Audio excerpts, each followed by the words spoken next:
のことは誰も助けてくれないよ。お前たちは最後バラッバラの一人ぼっちで滅びる。楽しく見させてもらうよ。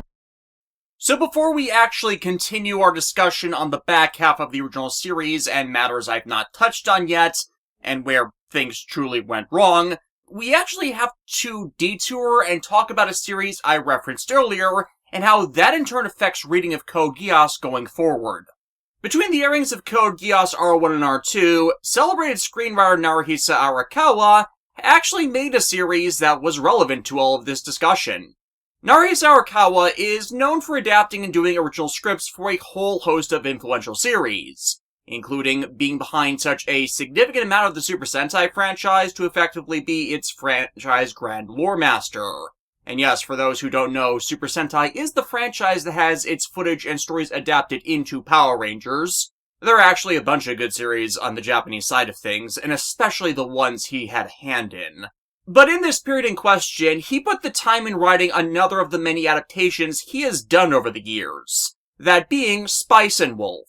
And cast in that series across from one another were Lelouch and Callan themselves, Jun Fukuyama and Ami Koshimizu.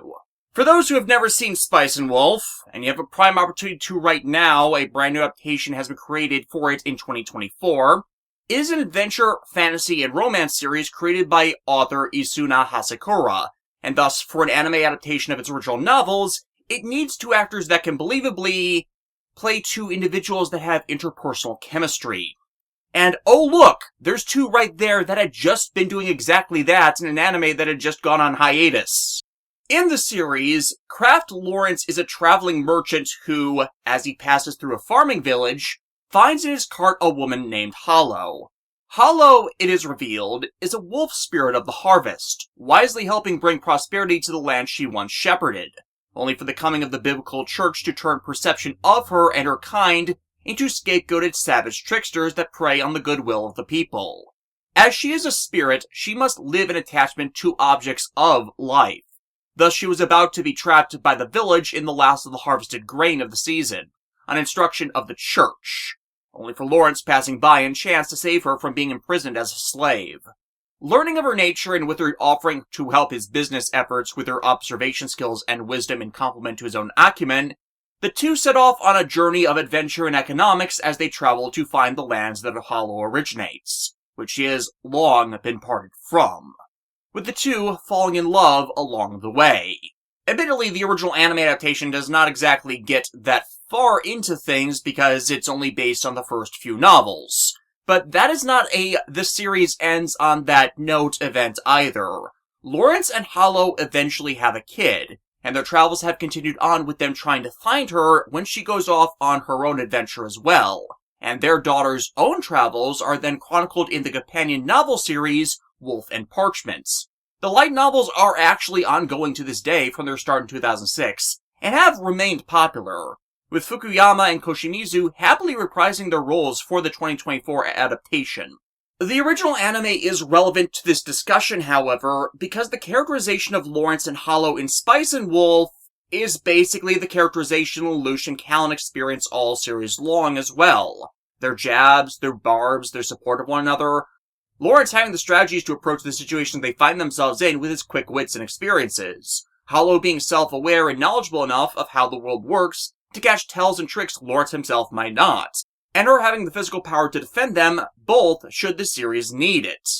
Moreover, this interplay between them, it is what many believe would have resulted had Code Geass allowed Lelouch to let Callan in as a confidant from the start, her being allowed to act as a sounding board and invested in his well-being in ways that no one else in the story is. And for Lawrence and Hollow, in the original series, it is just swarming with lines that audiences wish Lelouch and Callan have been allowed to say to each other. 意地張ることじゃないだろ。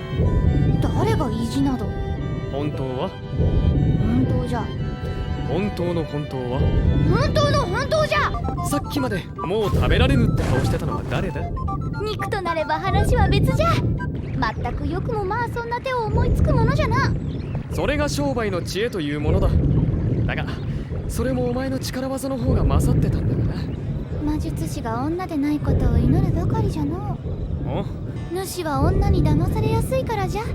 こんな状況でこんな普通の会話ができるとは思わなかったよ。四六時中切迫していては持たんじゃろ。まあそうなんだが、やはり若造じゃな。すぐに牙を向き寄る。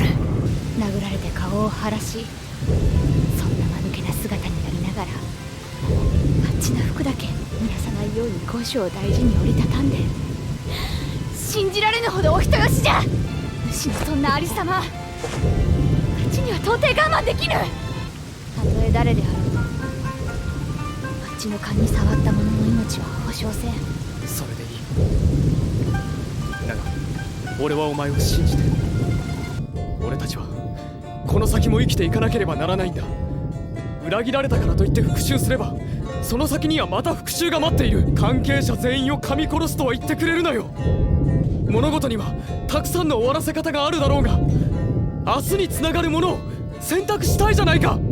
And thus, with Sunrise insisting the Code Geass series be rewritten to emphasize CC's importance in the storyline and Callan's irrelevance in the movie timeline, even though that calls into question now a plethora of events in the series where the reverse needed to be true for those moments to make sense, well, this is the only thing we have left for a Fukuyama Koshimizu-focused romance series. However, for fans of Spice and Wolf, there is a grievance they have with the original adaptation which factors into this, as it is believed it was done in response to Code Geass itself. In the first arc of the series, the actual antagonist barring their way proves to be a younger girl named Chloe, who happens to be infatuated with Lawrence and wants him to stay in the village. She recognizes Hollow for what she is and the role she plays, but is largely ignorant of the world around her beyond the village she stays within, so believes without fail the church's lies and doctrine, believing she must trap the wolf and save her beloved Lawrence from being manipulated by the callous whims of the trickster beast, leading them into conflict which almost comes at the cost of Lawrence's own life. But the thing about all this is, Chloe is a character created specifically for this adaptation. そいつをこっちに渡した。私たちはそいつを教会に差し出して古い時代と決別するの。その上、関税を撤廃できれば、うちの村の麦は莫大な利益を生むわ。二人で成功してこの町にお店を開きましょうよ。商人なら損得感情ぐらいできるでしょう。 Now, fans of the series, and not wrongly, have long felt that Chloe's inclusion as an anime original character replacing a similar male character from the novels was a pointless inclusion and divergence. At least until one looks instead to why I brought this series up to begin with. The actor illusion that is in play for all three characters, as Chloe's Japanese voice actor is Kaori Nazuka, the same woman who voices Nunnally in Code Geass. This is by design. For through this character change and the actor illusion she has, it in fact adds to the story of the original Spice and Wolf adaptation.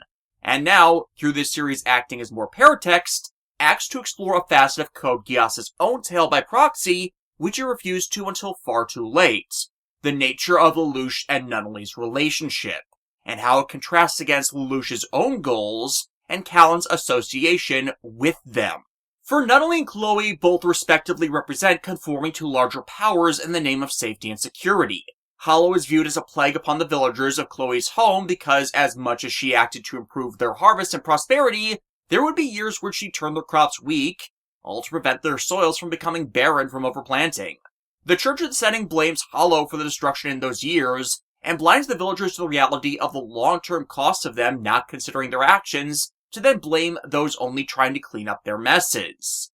In this case, by rotating their crops so the land can recover from being overfarmed as they were being, and Hollow was preventing. Thus the church instigated a tradition of finding ways to trap the wolf in the last of their harvest, so as to prevent Hollow from wandering and bringing prosperity to anyone else or screwing with their crops, treating a benevolent spirit as a slave through demonization of its acts. This paralleling the same way Britannia sought to dehumanize the population of the countries it conquered to act as a servitile other, uncaring of the damage it did. Britannia just not using religion as an excuse, and the scale it implemented this on being the only significant differences on these common actions intended to implement means of subservient control. And Hollow seeking to free herself from that and return to her home being how she and Lawrence meet, the same way Callan and Lelouch effectively do themselves. The merchant accepting an agreement to travel with her and return her to her home, while she in turn uses her experience and wisdom to improve his earnings as a trader, even as the world turns against them when it gets out what she is. So much like Callan, Hollow represents a woman who acts in objection to authority because of her very existence being in defiance of the world those in control want to make, even as those who buy into that false, ignorant peace put their very well-being at stake. Chloe in turn echoing Nunnally in one seeking safety and security, even at the cost of others' well-being, unconcerned of the long-term costs as they don't understand anything out of the bubble they live in, as they shut their eyes to what they might find an unpleasant truth. And Lawrence, Lelouch, being the deciding factor between the two of staying wrapped in conformity and safety, or taking a risk to seek a better future by accepting another's hand and collaborating with those you barely know, because they have the strength and skills to help one reach their goals, and the ultimate result of the cost of one in order to gain the other, as those who preach conformity are more likely to stab those who seek their future in the back, if one does not do as they demand. ずっと夢を叶えたいと思っていた。ロレンス。しかし、約束を守ることこそ良き商人の第一歩だ。拾ってしまった変な狼は北に帰りたいとご所望だ。俺はその度に同伴する契約を結んじまったからな。契約を保護にすることは俺にはできない。男は殺していいわ。来るなら来い。少し痛むかもしれぬが我慢してくれれ。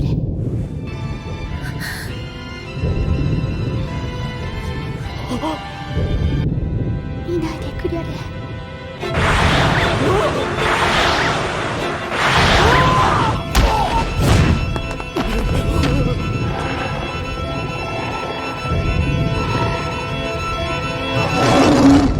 神様なんていつもそう、いつも理不尽なことばかり。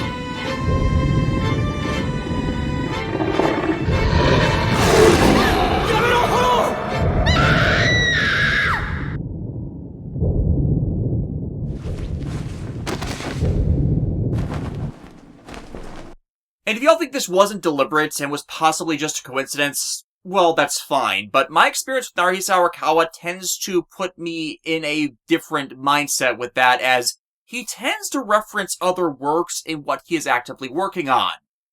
Well, that and Chloe has purple eyes, just as Lelouch, Nunnally, and the entire Britannian royal family does. They are the same shade as Nunnally's even.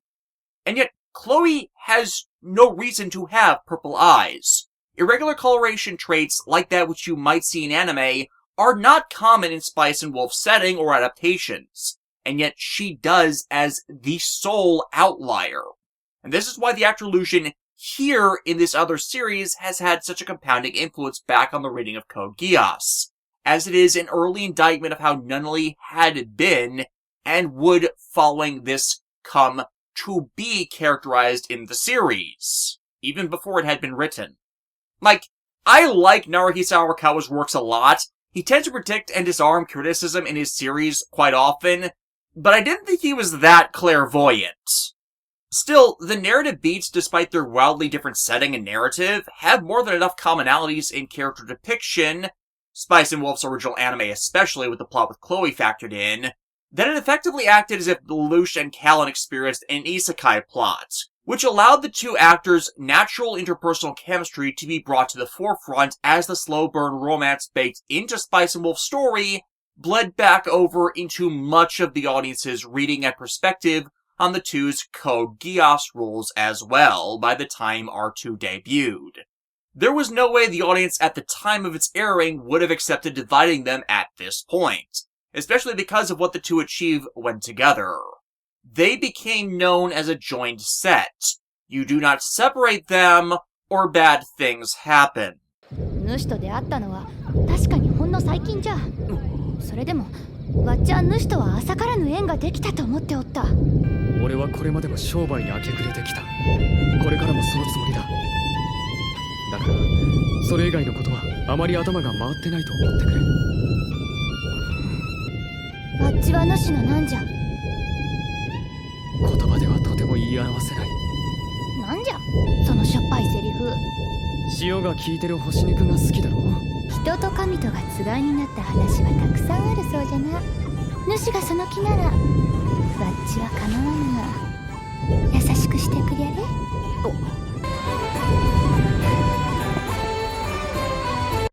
Then again, ending on a bad note was the point of Code Geass, with it supposed to be a tragedy, with the hero of the tale being vilified by its end. Just one that audiences have been less on board with over time because of all the other issues the show would gain. And of course, in Sunrise insisting that the show be ambiguous over who Lelouch's paramour was supposed to be, they missed and would continue to miss that audiences had already been influenced into making their choice. It was, after all, why the two actors in specific had been hired to begin with.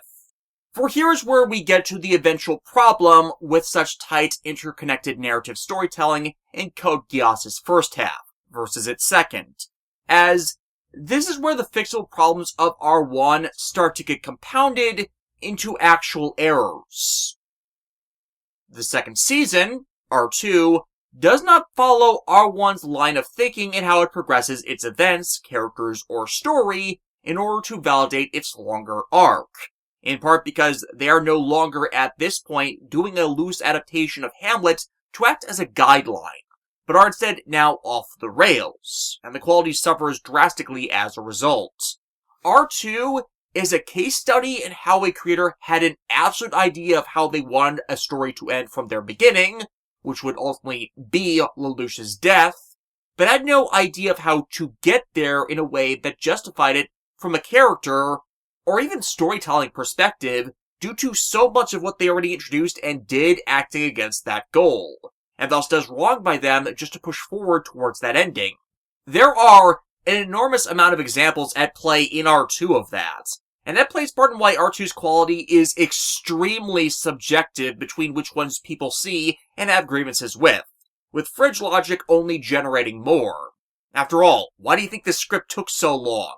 For the entire season largely worked backwards from its ending to determine the tale in this sect, which again, Okuchi wanted from the start of this project, to create its story, while still trying to follow that same system of chaining every event together. And even if people were on board the ending, they were not for the journey to reach it because the effects of what we see need to happen have a higher priority placed on them than the causes that create them making sense. And yet such are made so they must happen in order to reach what comes after each sequential event. Or in other terms, it's one angle of analysis the YouTube channel So Uncivilized made of how the Star Wars sequel trilogy approached its storytelling, the emphasized focus being placed more on the showcase of an event happening over having a valid cause for the event to occur. So the event is made to precede the need for the cause, and not considering what being part of that event meant for the characters involved. Please watch their video for a longer discussion on that. And even then, there are things that occur that just do not make sense when you start to think about it in the moment. Case in point, as established in Code Geass R1, Lelouch paid a tailor to create his Zero costume, and it took their tailor a couple days to make it, before Lelouch used his Geass after paying the man to erase the tailor's memory of doing that specific project to protect the both of them. So it's not something that can be just fashioned offhand. He presumably did the same with a proper costumers production group for the Black Knights' original uniforms. As there is a time gap, at least if you acknowledge the series has to have time gaps, between a couple of the early episodes to allow him an opportunity to get them prepared before they are distributed to the Kozuki Resistance Cell as the first Black Knight members. But then, one of Lelouch's plans in R2 involves him dressing up a mass amount of people with absolutely zero prep time in Zero costumes to engineer their collective escape from Japan, after getting the government, read at the time Nunnally, to agree to allow Zero to leave unhindered. There is literally no time for them to have crafted those costumes. The declaration, decision, and confrontation occur too soon together, especially because Lelouch is out of whack for a portion of this as he has to come to the terms of having to fight Nunnally, this being where his part in the Refrain storyline with Callan happens. And these costumes literally end up supplied out of nowhere. One doesn't think about that out of hand because how Lelouch did similar acts before. But the how to those things in R1 had been shown established, and the circumstances they are in now are different and would not permit them to reoccur. But that reality is ignored as this exodus is an event that needs to happen in order to set up the Black Knights' exile into operating internationally to rebuild their power base. The means of the cause is ignored because the effect needs to happen, and the effect needs a cause. But the storyline struggles to connect the points because there is no plausible way for the Black Knights and their allies joining them in exile to have prepared this means of escape in the time they had. This plan is stupid and should not work, but it has to just to reach the next event. And R2 does this a frustrating amount of the time where they just repeat things R1 did, but without the justifications for them which make them okay before. It's not a callback or bringing things full circle as a result. It's that same narrative malfeasance and plot over character writing that the series is hardened by throughout, but put on more open display as they cannot validate the direction the story wishes to move. You just don't think about it initially because it's playing off of something the show already did. And worse, this entire big confrontation that led into this dramatic reveal is something they didn't need to do, since the Black Knights could have just left without fanfare under the cover of stealth extractions they've had access to before. This, consequently, is only there for the absurdist spectacle, and that spectacle does not service the story. The best case scenario for why they felt this scene was needed is to present the idea that anyone can be Zero in order to validate a later story event. But that is defeated by the reality that the only one we accept as Zero is Lelouch. For just like the common writer Lelouch's symbol of justice draws origins from, it is not the mask that defines the hero. It is the character of the hero that defines the mask. And you cannot take that away from him. 断る破滅か服従道が二つに一つならどちらでもない邪道を選ぶ Though before we move any further into discussion of R2, I should preempt the comments about something. There are things relevant to the series I have not talked about yet, and will talk about, but there are also others I have decided not to. These others playing a less important role overall that, with how absurdly long this is, I need to start making cuts somewhere to not have this draw out even longer. And thus, to just list off a few examples of such I'm not giving sense of time to, this will include, but is not limited to, the Narita operation and its larger fallout. Lelouch's actions to remove the Japanese Liberation Front from power so they would stop interrupting efforts to actually make things better and rally everyone together against Britannia.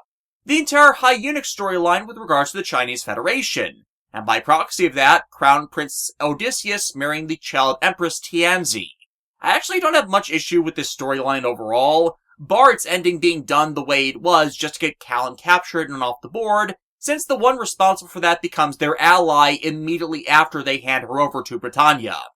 The literal worst episode of the series, as it only acts to prove my case with regards to Goro Taniguchi's problems with respect to the objectification of women. Lelouch's maid Sayako Shinozaki is revealed to have impersonated him into dating multiple women, and Millie Ashford attempting to get half the school campus to sexually assault Lelouch, which is all just serving as a plot tease to set up the murder of Shirley Finette. Oh, and did I mention that at this point Callan had been captured by Britannian forces and tortured, and the only reason that was done was in order to get her off the board to service this episode happening, because the staff refused to lose the school subplot? Yeah, this is that narrative malfeasance issue popping up in spades with respect to her character, where she's screwed over just to service the story. Lelouch's extermination of the Geass order following the murder of Shirley Finette. As I've stated already, the entire Code and Geass mythos plotline of the franchise serves as nothing but a massive plot tumor. And it's only in R2 that they really began to realize how worthless to pretty much everything it was, including its role in trying to give CC a backstory and the larger villains of the series a power base. Thus, the entire cult, with the exception to its leadership being wiped out in a single episode, is not that big a deal, and only further presents how worthless mystical new type psychic powers is in Sunrise series. Thus why we want them to stop doing them. The Knights of the Round as characters and the problems they cause. In specific, member Monica Khrushchevsky explicitly not being a racist and having ideology divergent from the Emperor that should draw her in alignment with Lelouch. Shown to have fallen in love with rebel Orpheus Zevon in the Oz the Reflection manga, and then her being fridged by Suzaku at the climax of R2, when every member of Charles's personal knights is exterminated when they oppose Lelouch's eventual ascension to the throne, which is all done to show off the power of Suzaku's new Lancelot Albion unit. The only survivors of the Knights of the Round being Nanette Amalgram, Gino Weinberg, and Anya Alstrheim. The issue with that is Monica did not have a character until the Oz manga. She and fellow Rounds member Dorothea Ernst were created as characterless fill-ins for the ranks of the Rounds, as the Rounds weren't planned to exist from the start of the series either, and were only created to service a different storyline entirely that was brand new in R2, but came to be treated as retroactive due to it tying into the supernatural mythos arc. And thus, when that arc concluded, they stopped serving a purpose, and so they were quite literally cleared from the board as cannon fodder for the series' worst character. And some fans believe that Monica and Dorothea's treatment in that battle was explicitly so they wouldn't kill the fan favorite, Nanette. But what people liked about Monica that makes them believe she would have sided with Lelouch was all retroactive information that did not exist at the time of R2's make. Though a decent person being murdered by Suzaku as they disagree with him, as has been my point with his character analysis, that's not a bug, that's a feature if they're in his way. And that is why he is terrible. This actually only made worse by the Oz the Reflection manga, where it is revealed that the entire reason Monica did side with the Strike Force, instead of her morals, is not only herself, who at the time was in Schneisel's hands and working with him, is the one who convinced the entire collection of knights that Lelouch needed to be removed from power, as she held no understanding of what he was doing with it or why, thus leading to them being exterminated, and Lelouch left with no allies to dissuade him from being the series' sacrificial lamb, marked red. You want to know what Monica's actual backstory is in all of this that gets people pissed off? Well, as it turns out, she is one of Emperor Charles's illegitimate children, meaning she is another of Lelouch's sisters. But you wouldn't know that if you only watched the series itself. And yes, from the point of her creation, that was supposed to be Monica's backstory. That was supposed to be something focused on in the series. But the terrible, reverse-constructed storytelling for the back half of the series meant that such information was never able to be delivered, as she never, at any point, is allowed to have any focus placed upon her as part of, once more, the narrative malfeasance that more and more supersedes actual good storytelling for the show.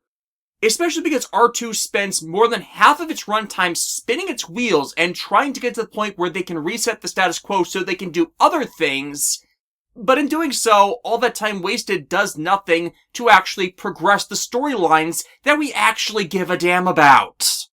And of course, Gino Weinberg sexually harassing Callan. And I know why they did that one, to give Callan an alternative love interest, but as addressed before, no one bought it. Even though Gino himself could have been a decent replacement for Suzaku in R2 to be a foil of Lelouch and Callan, were Suzaku to have been allowed to die in R1. People generally have fewer issues with him than Suzaku, but there is widespread rejection of him as a romance option for Callan, especially since she has made who she is devoted to clear, and there are more than that list to show how fans have truly nitpicked apart this series thanks to their grievances to the road taken to the ending.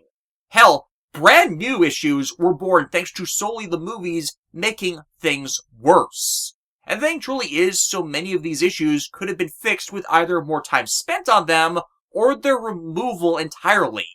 But most importantly of all, there is one storyline in R2, part of the series' larger narrative, which is important and ties into some of these other plots, and I am deliberately not spoiling nor discussing it, because that storyline directly ties into and plays part in the events of Super Robot Wars X, which is one of the other subject matter for review from me this year that necessitated this discussion in the first place. And thus, I am going to discuss it, but only as part of the videos on this game, as I feel that better emphasizes the point I will make there, and such spoils what the game is actually doing.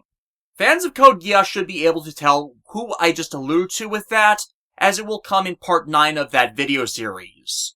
But please, for the time being, I am asking you politely to refrain from bringing it up in the comments. This aside right here is just to say, no, I didn't forget it, but this production is already too massive to cover everything. And really, all it does is even further show how Lelouch spent the entire series being in the right and Suzaku the wrong. ありもしない夢を見、現実を見失っている。私が力でもって分からせるんだよ。真の王は誰か。夢や希望にすがっている暇はない。夢も希望もなければ諦めるしかないじゃない。 And likewise, before someone would respond, while there were some things that were planned from the start of the series, like Lelouch's death, the final form that event would take was not, despite the homages to Hamlet put in play. And how things went in R2 were not planned from the beginning of R1, nor were there ever plans for Code Geass R3 that ended up scrapped.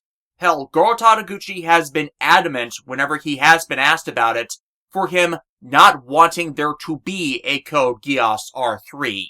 Sunrise just screwed with so many of their plans for the series, and everything in R2 ended up rushed as a result, that many mistakenly think that there were plans for an R3 due to how much the ball was dropped and what they were rushed to replace them with, not playing well at all. From what we know and have been told in interviews with the show's staff, R1 and what was available to be done in R2 actually changed a lot from what was originally planned, in ways that results in a massive chain net metaphor of so many interconnected links supporting the grander ensemble story, as each addendum made such a net stronger and interwoven. At least, once again, with exception to CC, and only if one became invested in all the canon supplementary material. Whereas the idea for R2's ending only truly culminated as the direction they would go in at the beginning of the make of the second season.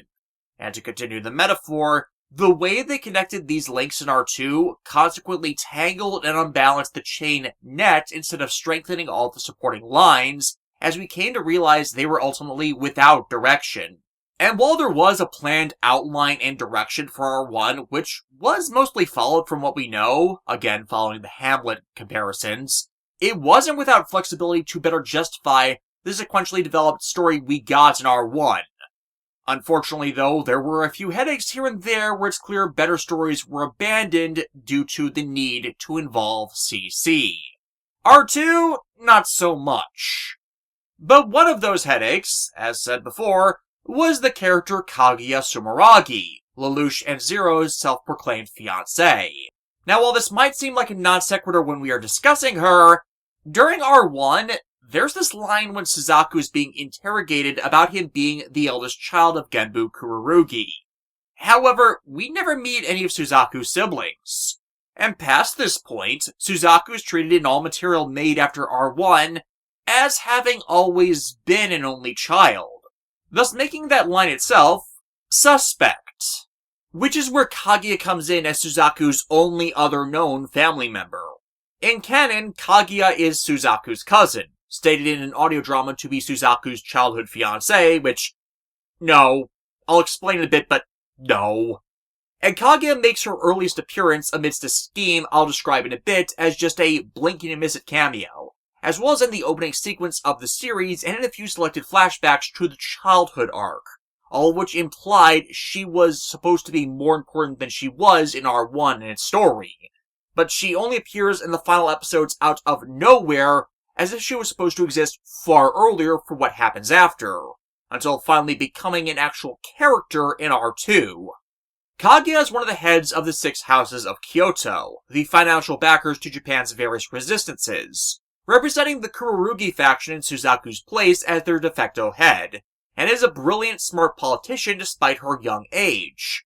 Her obsession with Lelouch and by proxy Zero coming from her youth when she was in series written as knowing Lelouch and Nunnally during their time under Genbu's care, as Kaguya was also supposed to have been there, with her being taken in by a man named Taizo Kirihara after Genbu was murdered by Suzaku, as Kaguya is never shown having any other family members beyond Genbu and Suzaku, Taizo himself being another member of the Six Houses of Kyoto, and Lelouch's strongest supporter among their numbers due to him also being present mentoring Lelouch as a child after he and Nunnally were brought to Japan. 私にただお願いすることしかできません。8年前の種が花を咲かすか。扇よ。はい。この者は偽りなきブリタニアの敵。素顔を晒せるわけも特進が言った。わしが保証しよう。ゼロについてゆけ。And thus, as depicted, it is heavily implied that Kaguya was originally supposed to be Suzaku's younger sister, thus explaining her connection to the group more overtly. But that being forced to be changed, and likely amidst all the other incidents of executive meddling the series is claimed to have experienced by Okuchi and Taniguchi themselves. Granted, to be clear, this is a rumination that has never, nor likely will ever be confirmed. It's just one of those things that fixes a lot of narrative problems were one to swap the relation. For if they had done that, it would have only strengthened the narrative beats of the three leads. Lelouch, the elder brother, acting to build a better world for his sister, Callan, the sister living in the absence of the brother who attempted to do the same, and supporting another in the same role in hopes history does not repeat itself, and Suzaku, the one who abandons his closest family, the one he should be looking to protect, all out of his own psychological egoism and need to be right. That once again matching with the characterization seen of previous cast members from Taniguchi's catalog that Suzaku already takes inspiration from. Hell, in the first shot we see of Kaguya as a child, she is hanging onto Genbu Kurugi's pant leg as a daughter would do to a father, not an uncle or unassociated relation. もしカグラギ・ディボウスキーの2枚下に秘密があったとしたら行間省略しろ。妹がいたのさ。妹が名はスズメ。昔から病弱でずっとカグラギが守ってきたたった一人の家族。ラクレスの城で人質になってる。え？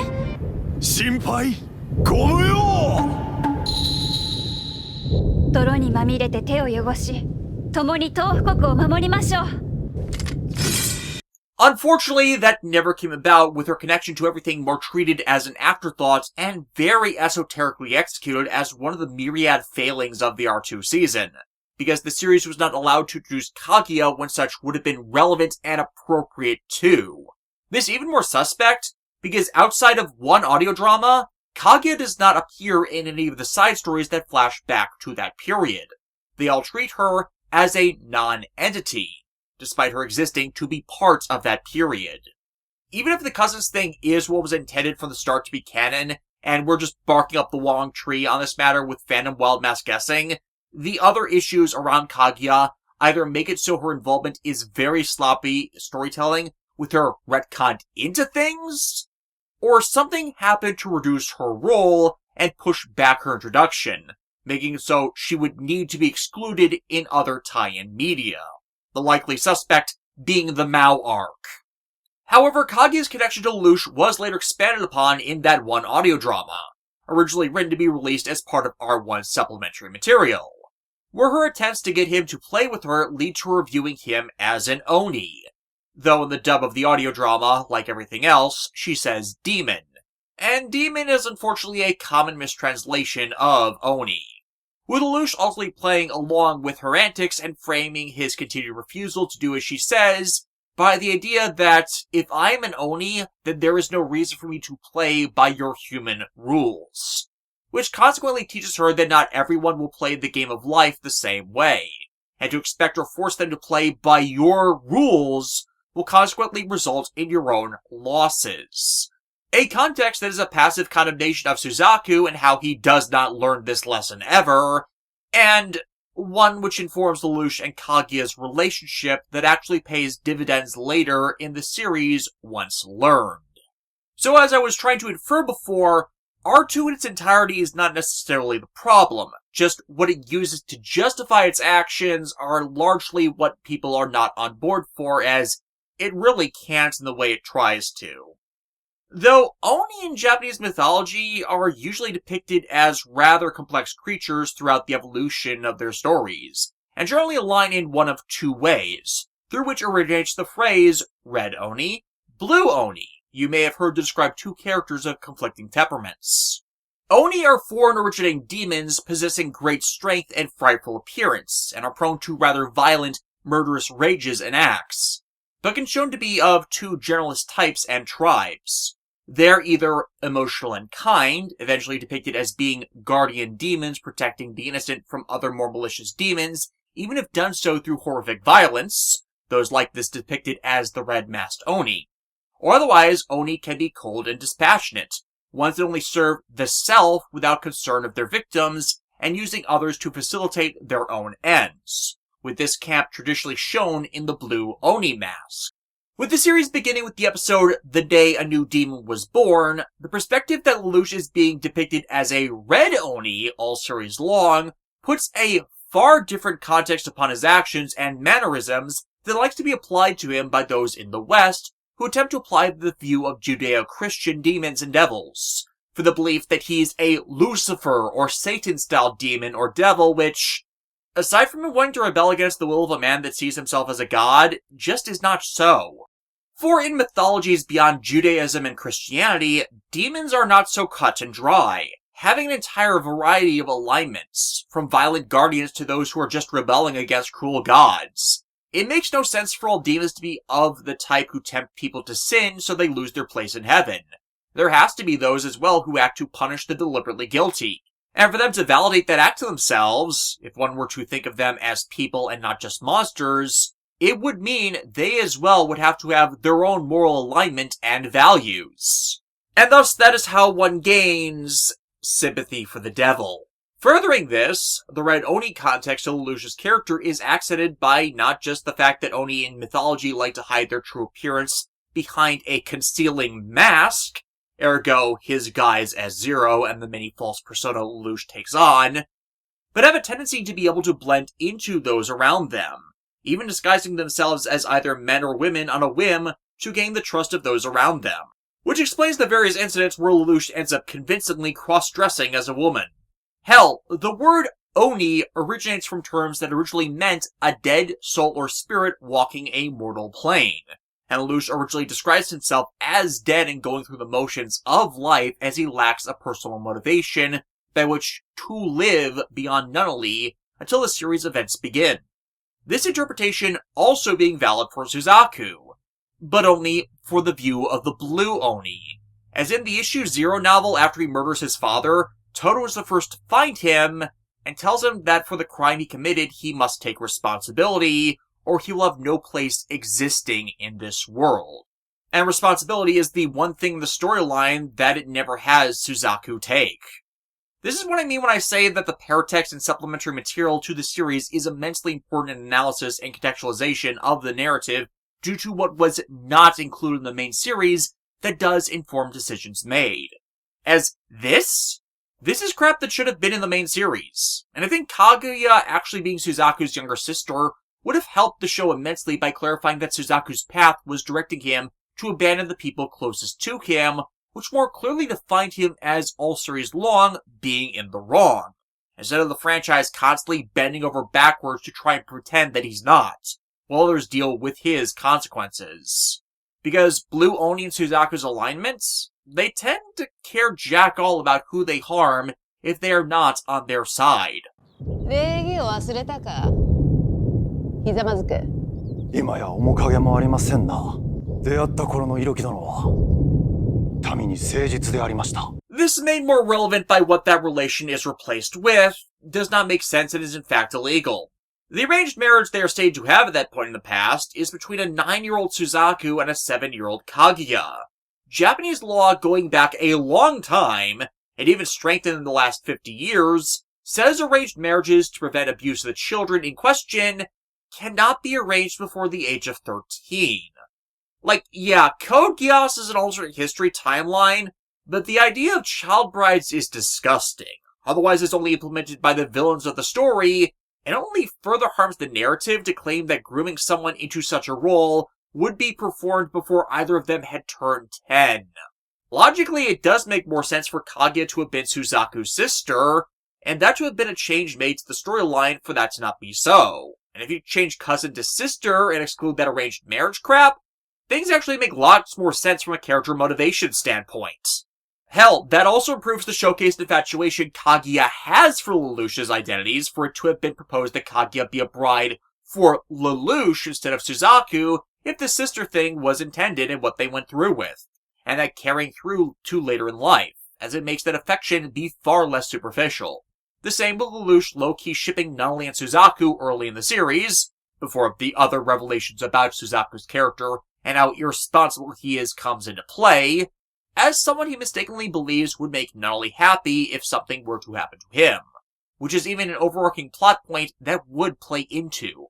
But of course, if that relationship was nixed to not make Suzaku seem as bad a person as he is by the higher-ups, and we already know that they were doing that, to make him not have immediate family to abandon anymore, resulting in everything else being changed around that, then the rest of the knock-on effect awfulness the series ends up slathered in is more explicable, that including another of the light novels where Lelouch had to bargain his way out of Genbu arranging a marriage between Genbu himself and Nunnally to get Japan immunity from being attacked by Britannia.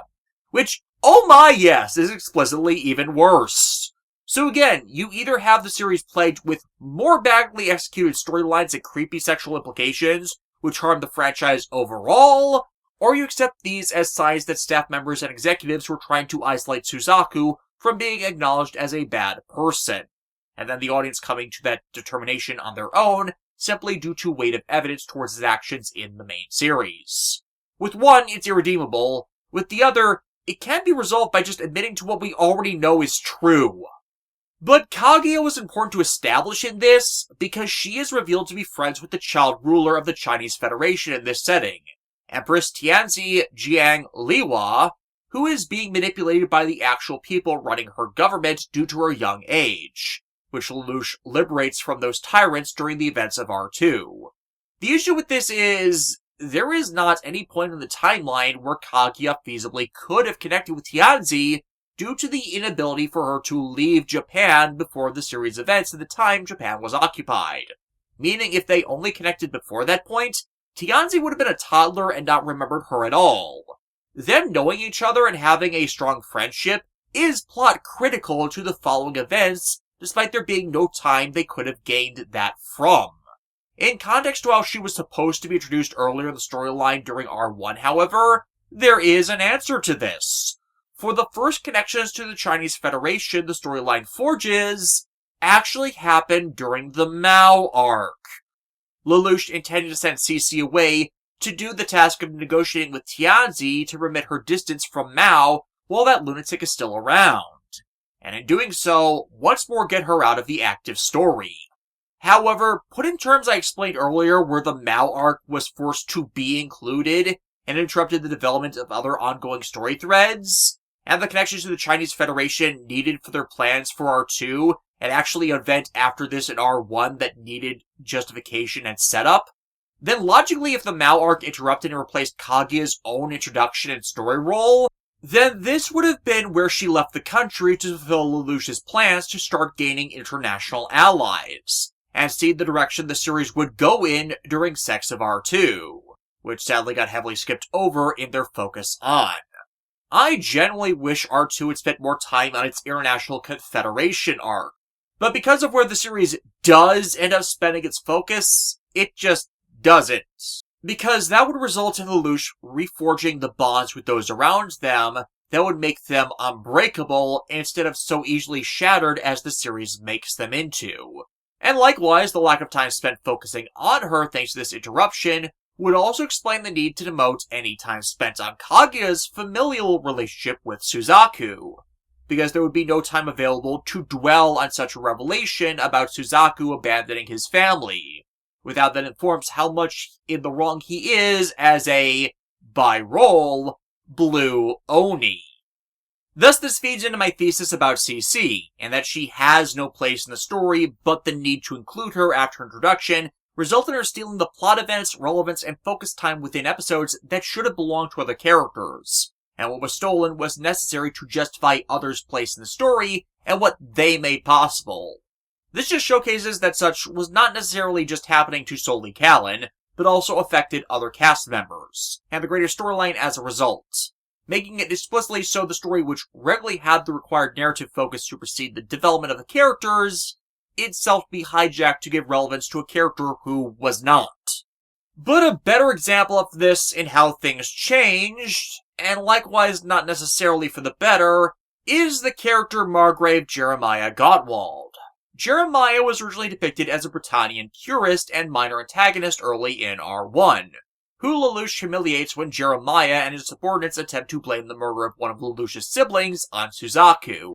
Jerimiah planning to leverage this conviction to entirely tear down a Britannian system that allowed the conquered people to accept their enslavement in exchange for special privileges as honorary Britannians, as Jeremiah's own form of revenge against the Japanese for seeming to kill Lelouch unknowingly, due to his prior history that has connections to their murdered mother.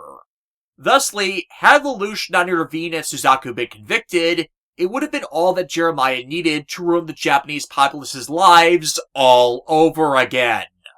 Lelouch's acts as Zero to prevent this by saving Suzaku and proving his innocence, incidentally, causes Suzaku to condemn him for putting innocent bystanders in danger, despite them all being lined up by Jerimiah in the first place as a patsy and scapegoat, and Suzaku not considering at all the lives that would have been ruined had everything gone through as planned with his death. Again, despite his proclamations to the contrary, he doesn't actually give a damn about anyone but himself, as the destruction of the honorary Britannian system would have affected all 18 conquered area regions across the planet, and the millions that had submitted to that system Suzaku himself exalts, to say nothing of those who would have seen Suzaku's execution as him being a martyr, which would have only escalated tensions and conflict without direction as consequence, so actual innocent people would have been harmed in the crossfire and driven higher racial tensions. So as always with Code Geass, Lelouch in the right directing his conflict at the people responsible for the broken world, Suzaku in the wrong as consequence of his way, harming those undeserving of the pain he callously inflicts upon them, while proclaiming his path is better. If you're paying attention, this is consistent throughout the goddamn story, and it is never called out in a way that actually make him fucking listen, or change.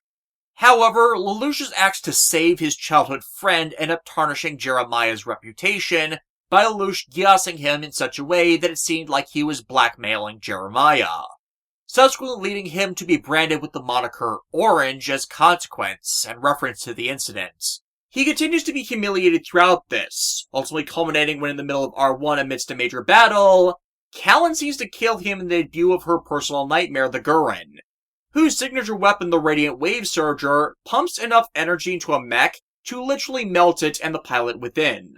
Realistically, Jerimiah should have died there, and complete and utter humiliation as an example of how sycophantic and incapable of accepting their feelings the nobility of Britannia are, and further accented in a picture drama where Jerimiah's connection to Lelouch is first told to the audience by him explaining his past as their guard to Valletta, one that was released originally alongside these episodes in R1 to showcase that Lelouch had also unintentionally been dismissing potential allies to his cause that he could have gained if Lelouch were not so insistent on helping his hypocritical bastard of a best friend.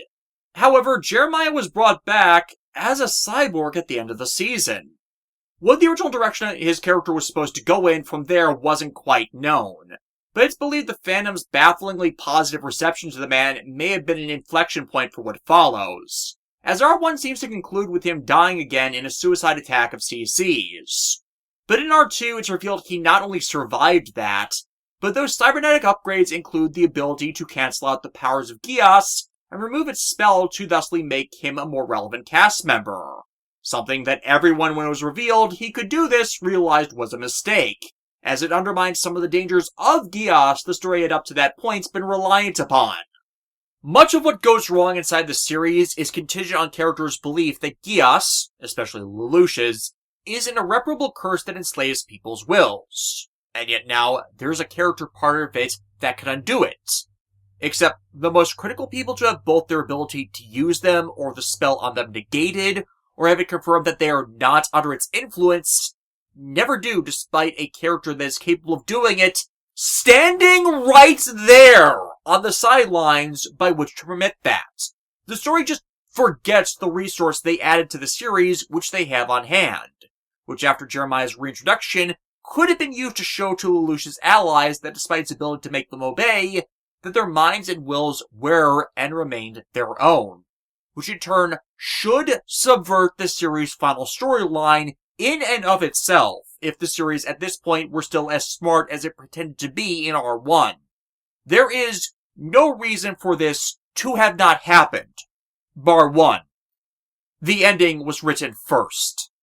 Hell, with Jerimiah gaining the ability to negate all Geass commands, it once more shows how irrelevant CC is to the cast. As if Jerimiah had learned of what was done to Lelouch as he eventually does to reaffirm his loyalty to his prince, then he could have turned on Britannia earlier and been the one to undo the mental tampering Lelouch ends up inflicted with at the end of R1 instead of her, and in doing so made R2 far less stupid. And that's not even addressing the unanswered question of, if Jerimiah was given that ability, then what would have happened if he showed up just a little sooner so he could have prevented the accidental massacre? But because at this point the story of R2 requires the effects of an action have greater priority placed upon them over their causes, because the effects are required to reach their planned ending, it means the story can't utilize Jerimiah to prevent these things, because the reverse constructed narrative will not allow that to happen without it eating its own tail, despite how from every angle he should be used for such, as that is the natural character narrative. Whereas when you think about it in the terms I've explained about R2's effect preceding the need for the cause, well, the only reason they brought back Jerimiah with the Geass Chancellor was to restore one character's memories, which leads to the circumstances of their end, and their death being required for how several events which follow from it are handled, which culminates in the eventual endgame. And that endgame does not happen if that death did not occur to break Lelouch's will. Jerimiah was not brought back for his own sake or because there was an audience's desire for it, but to trigger an effect that needed a cause which would not have occurred on its own. And they then deliberately ignored how his mere presence should likewise have its own effect on things, which should also circumvent those events this act sets in motion. But instead, he's left out of them, and the people who should exploit such made to stupidly forget that resource. It becomes the problem with Naoto all over again. The only reason these logical actions for characters to take don't happen and are not explored is because the series is artificially, not naturally, walking Lelouch to his death. However, the popularity of Jerimiah continues to this day, despite this immediate problem and how easy it is to reset and remove the Geass curse now, because that picture drama backstory I mentioned that made his true loyalty be to Lelouch and not Britannia, yeah, that backstory is of him being a royal guard who was devotedly loyal to Lelouch's mother, and when she was murdered, that devotion passed itself onto Lelouch and Nunnally, only for that devotion and his feelings of devastation at failing the woman he idolized to be exploited by the very people responsible for it. This personal failing explains literally everything about, and is consistent with Jerimiah's actions and zealotry as well. For during R1, he was under the misled belief that the Japanese people had murdered his prince and princess before he could make up for his failure, and thus took out his anger over losing the pair onto the people wrongly scapegoated for it. When such is revealed to not be the case and Jerimiah realizes he'd been lied to for years, any grudge towards the Japanese vanishes, as does his loyalty to the liars of Britannia's government, which leaves him to standing by Lelouch regardless of the end. But while this explained everything about why he acts how he does, the problem that resulted from this persisted. As from what we know of Lelouch's character, there is absolutely zero, and I do not mean the pun there, way that Lelouch would have forgotten he existed, or of the loyalty Jerimiah showed to his mom by which to gain an invaluable resource behind enemy lines that could have aided him if called upon. The question of why Lelouch did not know of or remember Jerimiah is never answered once this revelation takes place in the main anime of R2. And despite how much people really like Jerimiah, it then throws up so many possibilities of averting Lelouch's myriad screw-ups if he just called upon a resource that, by all evidence, he should know of and would happily exploit. Hell, had he taken the time to try and get in contact with him before their eventual confrontation with intent to pre-program the command he'd eventually give to avoid his plan going wrong, he could have interrogated Jerimiah, discovered his true loyalty, and then had him in his back pocket throughout everything, which would have radically changed how Lelouch and Jerimiah would have responded. And there's no easy explanation for why he wouldn't. This is just one mess R2 ended up creating that the more you think on it, affects more and more of the reading of the story, and with a fan-favorite character at that. And as a result of this kind of slipshod decisions and blatant fridge logic R2 created, well, most fans with time have just come out as outright hating R2, Okuchi's ending, and the enforced character idiocy that the cast is resultantly crippled by throughout it as consequence, in part due to the Geass mythos arc making itself a much larger presence in R2 than it was in R1.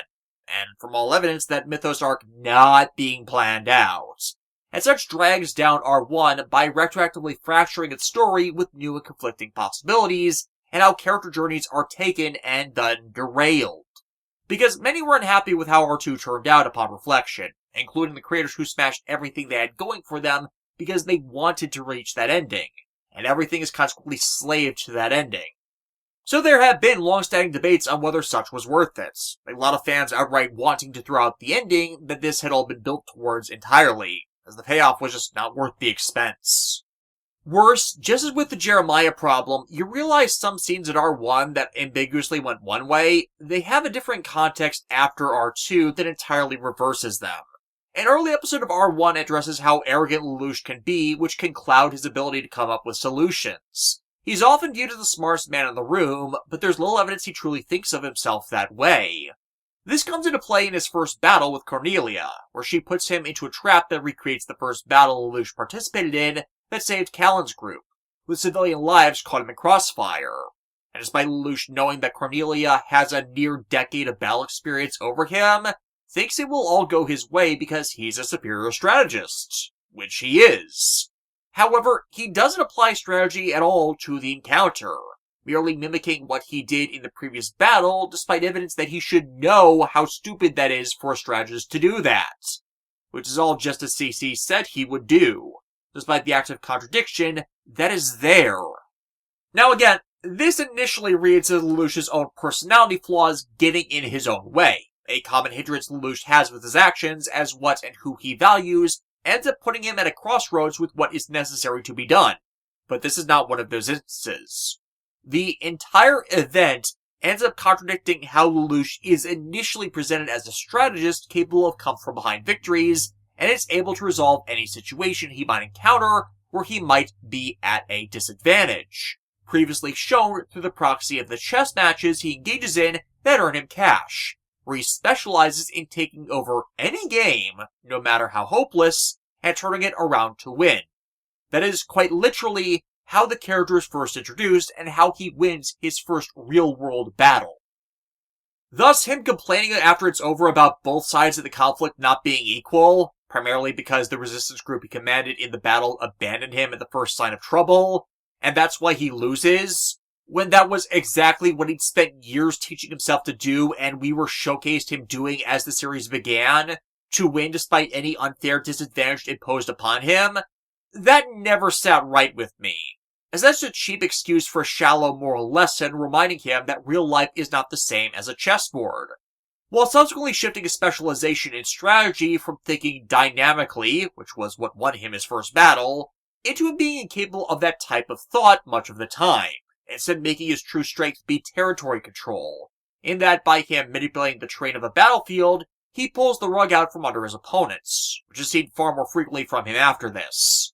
But with awareness that CC was not originally meant to be part of the story, this changes into one of several events created specifically to give her a role in the story, which starts from CC having to rescue Lelouch from the consequences of his own short-sightedness and difficulty preparing for worst-case scenarios, and with the recontextualization of R2 around how CC acts in this episode and others, consequently barring Lelouch's way, preventing him from realizing what Cornelia is doing to think out a viable counter-strategy beforehand, trying to prevent him from being involved in stopping senseless slaughters that's all because of him, and thwarting any push to get through to him that he needs more allies than her to achieve his goals, then it distracts him from the task at hand, and reporting directly to members of Lelouch's family that already know what he's doing, and you don't as much see it about humbling the man so his pride doesn't get himself or others killed, but CC helping set up a circumstance so he'll lose by poking his ego so he doesn't see what his sister's doing until it is too late, just to be saved and ingratiated to a character as a partner, despite being the hidden traitor in their midst. As opposed to what Lelouch could have done and called upon Callan and her group to back him up in order to save people in trouble, which would further an actual narrative arc regarding his difficulty in trusting others. That actually would have been to the entire show's benefit overall and played into the story's larger themes that had been the central focus. Again, if the betrayal plot was not coming up. Hell, it's likewise been a point of common consideration that when you put in context Cornelia's actual character, that she does what she does to protect and ensure the well-being of her closest family members, and her brutality is a consequence of her failures in the past. So then her capturing Zero at this juncture only to find Lelouch, it may have made her reconsider some things. Especially with respect to why he had to kill Clovis to start with. It's possible Lelouch could have swayed her from meeting at this point to gain her as an ally, and them together gaming the system to put them both ahead. Only for the later tragedy with Euphemia to tear them apart, since her special administrative zone plan was done unilaterally of both of them. But of course, as said, CC's presence always seems to be used to interrupt these kinds of things from being possible, just to act on behalf of the staff to keep Lelouch separate from those he should not be, which you only see in retrospect of the full series and the paratextual information. R2's issues only serving to highlight this problem that wasn't as visible before it. While the episode is still important as it gets in Lelouch's head that he can't fight the world alone, has several personal failings he needs to address, and the soldiers he commands are not disposable, and he needs to actually place trust in others to achieve his goals, the show completely forgets and consequently makes the episode worth far less in turn, because it is once again made to not matter. He could have not intervened in the attack, and nothing would have changed at all. Thus, with retrospect of the larger series, it's another episode that only does damage overall. Such permanently blocking off any sign that Lelouch is capable of thinking on his feet and making good decisions on impulse, which ends up detrimental to the series in the long term, with CC stopping him from openly embracing other people that have the same ultimate goals as him, as he actually needed to learn in order to overcome his major trust issues. 民とは命なり。民のためには泥にまみれて手を汚す。しかし、今だけはこの汚れた手を握ってはくれませぬか。For as alluded before, this lack of trust in the right people is ultimately what causes R1's ending. When the Black Knights finally launch their grand plan to take back Japan, Lelouch suffers a series of personal betrayals that puts his sister in jeopardy. And with him trusting no one but himself with her and what he's doing being for her, he panics and makes the wrong choice, abandoning the Knights as they begin to struggle while he finds himself fighting off the revived cyborg Jerimiah, just to try and save Nunnally. This leading to his capture by Suzaku, so Suzaku can sell Lelouch back to his father's slavery to claim a position among the Emperor's elite knights for himself. And Callan? She is forced to be faced with Lelouch's identity, and because he did not confide in her, she takes this revelation the wrong way, and matching her character flaw, makes the wrong choice as consequence, and abandons him because of it, as at that time, she did not think she knew the real him, and that all his words were lies. Thus no longer believed he had the same ultimate goals as the rest of them. Their chance to claim victory over Britannia lost because he trusted in his best friend who was on the wrong side, and didn't the woman who had been fighting with him every step of the way. Had this been reversed, had he let Callan in during the events of R1, as over time he does come to trust her with everything short of his identity, and in turn pushed Suzaku away after he learned of their respective reasons for fighting, this ending would not have happened. But this ending happens as a result of who these people were shown to be during the events of R1, the events of R1 itself, and the actions others have had upon them. But his trust issues are something the story keeps using against Lelouch, and actively prevents him learning from, which just becomes ridiculous now. With R2 just making that worse and worse because in pursuit of that ending, everyone makes the wrong choices in spite of what would have been in character for them to do in R1, or show some sign they'd progressed in any form as, people.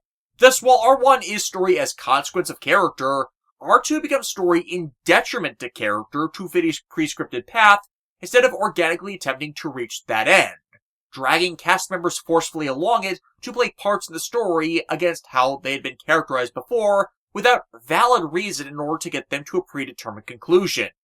And everything of merit in the setting is sacrificed in the name of that ending. For after Callan rescues Lelouch from the aftermath of the events of R1, where Charles uses his own Geass that allows him to rewrite someone's mind so Lelouch completely forgets he was Zero and his motivations to fight Britannia, they have to start the revolution all over again. Only now with not only among their enemies due to Suzaku's own actions and pursuit of power. But because the ending of R2 was thought up first and they're just trying to get to it, the story stumbles for direction or to justify the path it appears to take.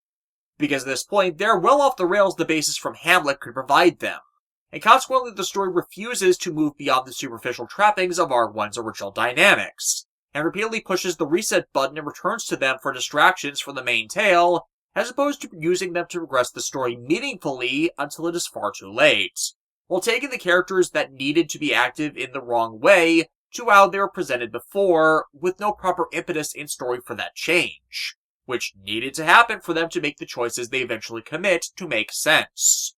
Once more, this is explicable by the effect they needed to have happen precede the development of how it is caused. Actually, funny story on that. As I was trying to find the English scans of the original manga that we did get released for use when I talked about the side stories in part 4 of this production, I actually failed. For some reason, there are no good scans of the manga. I came across something and I'm betting other Code Geass fans were not aware of. That being the original 26th episode of the series, Eye of the Demon Emperor. Yes, original 26th episode. Not the first episode of R2, which is episode 26 in the watch order. In pre-production of the series, what time slot Code Geass got to air in was changed from a late night slot to being at 5 p.m. on Sundays, which caused some changes to the series structure and production. Originally, the series was going to have a 50-episode contiguous run, with a time skip occurring after the 26th episode, which actually makes for a hilarious parallel to a differing series that did the same thing. But with the time slot change, also came the need to split the series into separate 25-episode seasons, and restructure the scripts for the entire show to abide by that, alongside any other mandates that would come from above. This lost 26th episode is timestamped as having been written before this split was done, but as a consequence, despite the script being completed, it was forced to be scrapped, alongside the entire original direction for the back half of the series, which ended up dramatically altered in what they could salvage from it, and the entire production change was to its overall detriment. And the ending of what now became the first season of the show changed, with half of episode 25, and likely more before it as actual filming scripts for the series have much later finalization dates attached to them, rewritten to accommodate the loss of an episode by which to fulfill the runtime of the full arc. Awareness of this script's existence was only made public in 2015, when the completed 5th draft was included as a special feature on the Japanese Collector's Edition Blu-ray re-releases of the series. And really, considering what this script's contents were, it showcases that the season split between R1 and R2 really is where everything went wrong with the series. Yeah, even if one does not agree with my opinions and determinations, and I missed something in a different interview that refutes some of my positions, please do not think that I did not do my due diligence to find everything that I could. It is genuinely why this script has taken so long to get done, as I kept finding things I felt relevant, and even then I couldn't fit them all in here. In Eye of the Demon Emperor, we do not have Suzaku dragging Lelouch to his bastard of a sperm donor, so instead we have Lelouch actually shooting Suzaku, resulting in Suzaku's last words being his devotion to Euphemia, and the belief he had made yet another mistake. His life only preserved by the live command Lelouch had earlier inflicted upon him that causes his body to remain animated even beyond the point it should have died. Lelouch only at this point realizing the curse he'd afflicted upon his former friend, him wishing Suzaku hadn't made the wrong choices from the start. Callan, a witness to all of this, sees Lelouch unmasked and views this act of shooting his Britannian loyalist friend of proof of his convictions to overthrow Britannia's tyranny, and places her faith in him by continuing to follow him now in complete knowledge of who he is. So she does not, at any point, betray him as the canon story wrongly made her, so she is not at this point depicted as making a wrong choice.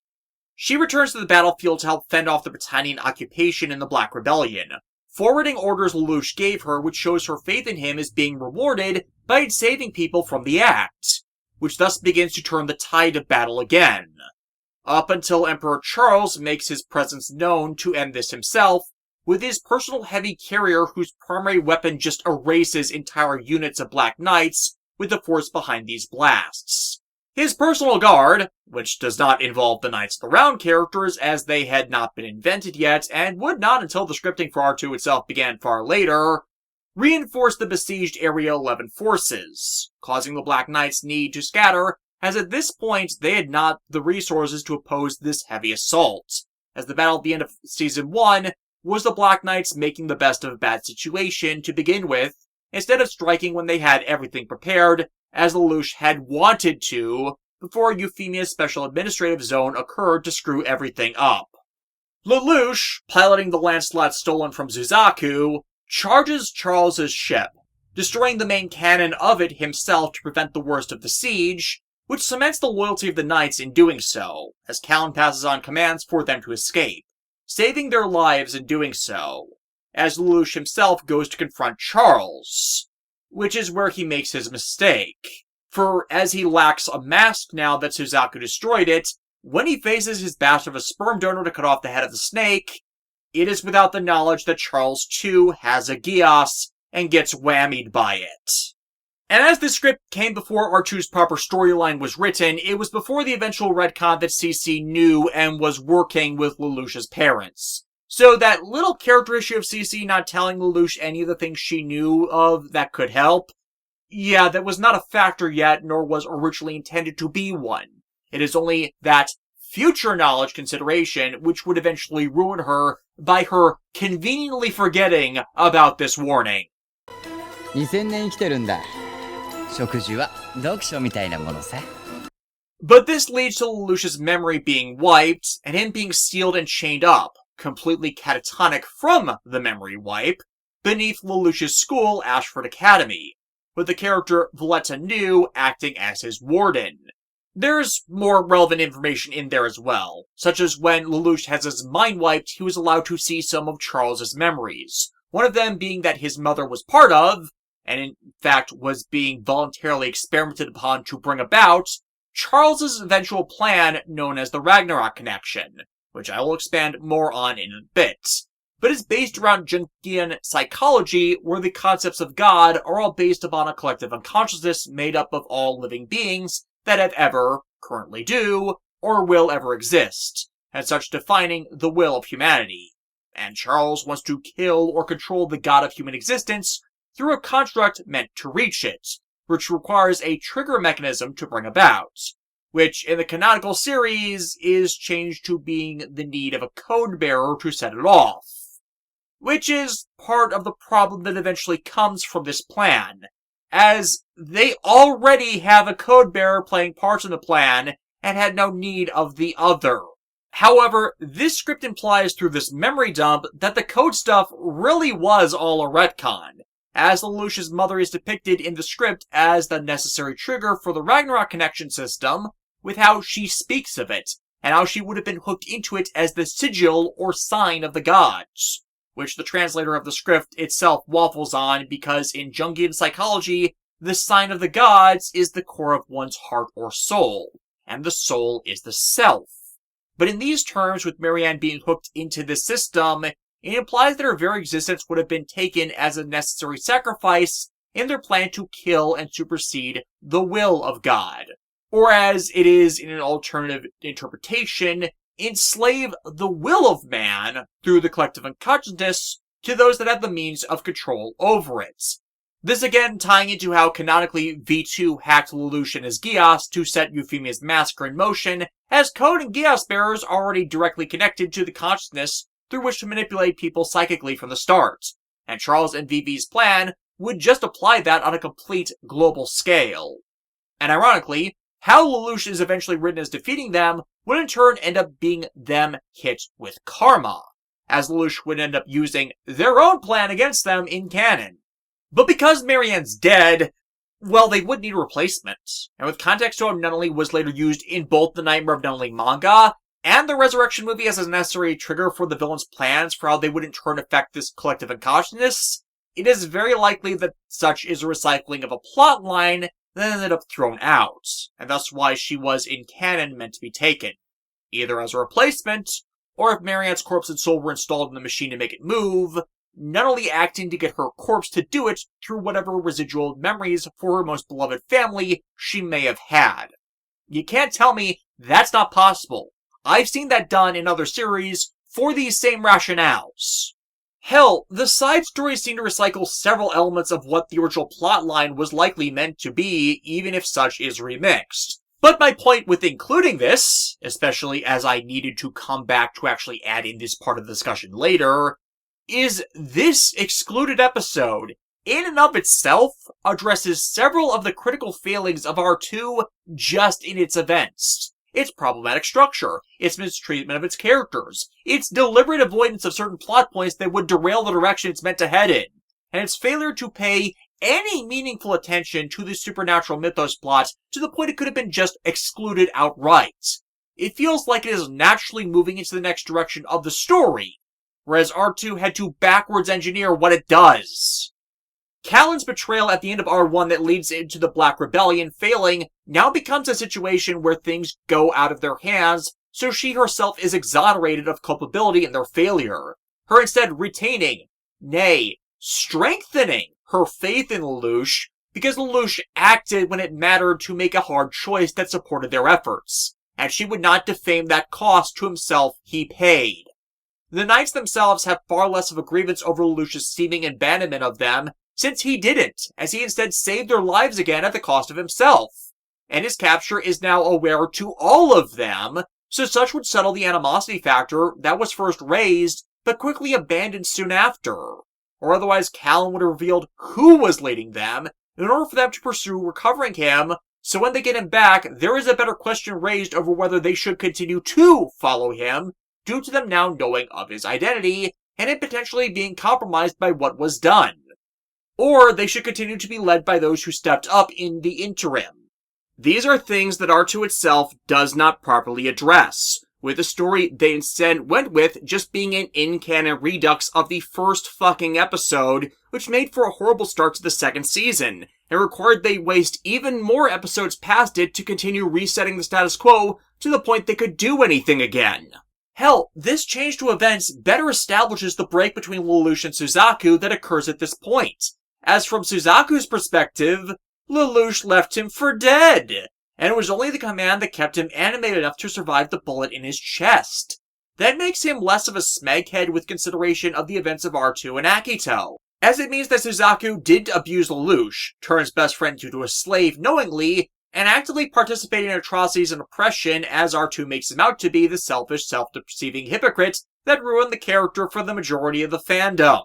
And there's more there too, which makes me personally believe that more changes to the front half of the show were made after the script was done as well. As in the script, there features characters that were never introduced or shown in the animated episodes as characters. Even Kaguya Sumeragi's role here is larger than it was in R1, tying back to my thesis about the Mao arc in replacing episodes meant to focus on introducing Kaguya as a relevant character to the proceedings, and thus even more explaining how haphazardly she was just suddenly thrown in. It also even better validates a reasoning behind why not only was kidnapped at the end of R1, as that ends up a plot that goes nowhere in the canon series, as well as Charles' co-conspirator V2 not telling Charles about what he was doing, leading to why he showed up here at the climax of the rebellion, as he would have already been on his way to confront him and just detoured, as his capital ship is not one that can move fast enough, even in the air, to have made it here from Britannia during the time period in which the rebellion would have begun. Which also all ties into a better validation for V2's motivations for killing Marianne from the start, because Charles actually loving Marianne would have made him stray from this plan of theirs that would have required her sacrifice her entire existence to this system they likely found solely her compatible with for their needs, and him caring less about the well-being of his children over that of his wife. Which would make sense, as Ichiro Okuchi lifts from other things he is a fan of, and, well, this entire Ragnarok Connection plotline, yeah, it is straight up lifted from Xenosaga, as Ichiro Okuchi is a Xeno series fan. Now, that itself is a long story to tell, and frankly, what was lifted from Xenosaga in this is a popularly disliked revelation in that series' narrative, as it was part of a whole mess the game studio Monolith Soft triggered when an executive fired the wife of the game's director, Tetsuya Takahashi. And said wife of Takahashi, Soraya Saga, had before that been the head writer for the entire Xeno series. And the replacement writer they brought in was just awful. So this one decision entirely ruined the entirety of what was their flagship game franchise. Such being a mistake it took them being bought out by Nintendo to even begin correcting. Zarathustra is one of the systems created by people in ancient times. It was used to ascend to the realm of God. It was orchestrated by Mary, and its power source was you, right, Yeshua? But it didn't turn out the way they expected. God did not permit mankind's actions. So in order to prevent the destruction of the universe, I bestowed upon it a certain role. That's right, Yeshua. The destruction you will bring. Everything that makes up this universe is connected by the collective subconscious. Redoing everything from nothing by acting upon that collective subconscious and sending everything into the flow of imaginary time. This is the role I gave to the Eternal Circle, Zarathustra. Udu is God himself. The two Abels exist as Udu's observational terminals for this lower domain. In order to assure the continuation of our world, we must seal them away. We will cover the eyes of God, remove his influence from this world, and effect the recurrence of wills through Zarathustra. And that is precisely the reason why I exist. Regardless, to make a long story short, what was lifted from Xenosaga all tied to events around Shion Uzuki, the protagonist of the Xenosaga games, and her having had her mother sacrificed and be afflicted with an illness associated with experimentation performed on her in association with an artifact known as the Zohar, which connected the observable universe to a higher order dimensional one. And some in this setting thought of those entities in that higher order dimension as gods. So wedged open a tear into that realm into attempt to usurp the power of gods, and in doing so only caused the universe as we know it to start to be devoured by that higher order dimensional space, and triggering that same illness her mother had in Shion. As now, with her mother's passing, she became a spiritual trigger to these same devices that connected normal space with the imaginary space beings comparable to gods existed in. Put in context that Xenosaga also takes large basis for this in Jungian psychology, regarding collective consciousnesses and existences past death, and part of that collapse of the universe being because the dead come back as spectral, ghostly monsters. Yeah, what little this script provides in nuance towards these original plans, plus what is done later regarding the supernatural mythos plot, it just makes what was taken all the more overt. Besides, mankind doesn't want that. We're all fighting to live this moment. Are you sure? Large numbers of wills have already gathered here on their own. They all reject the world as it is now and wish for days long past.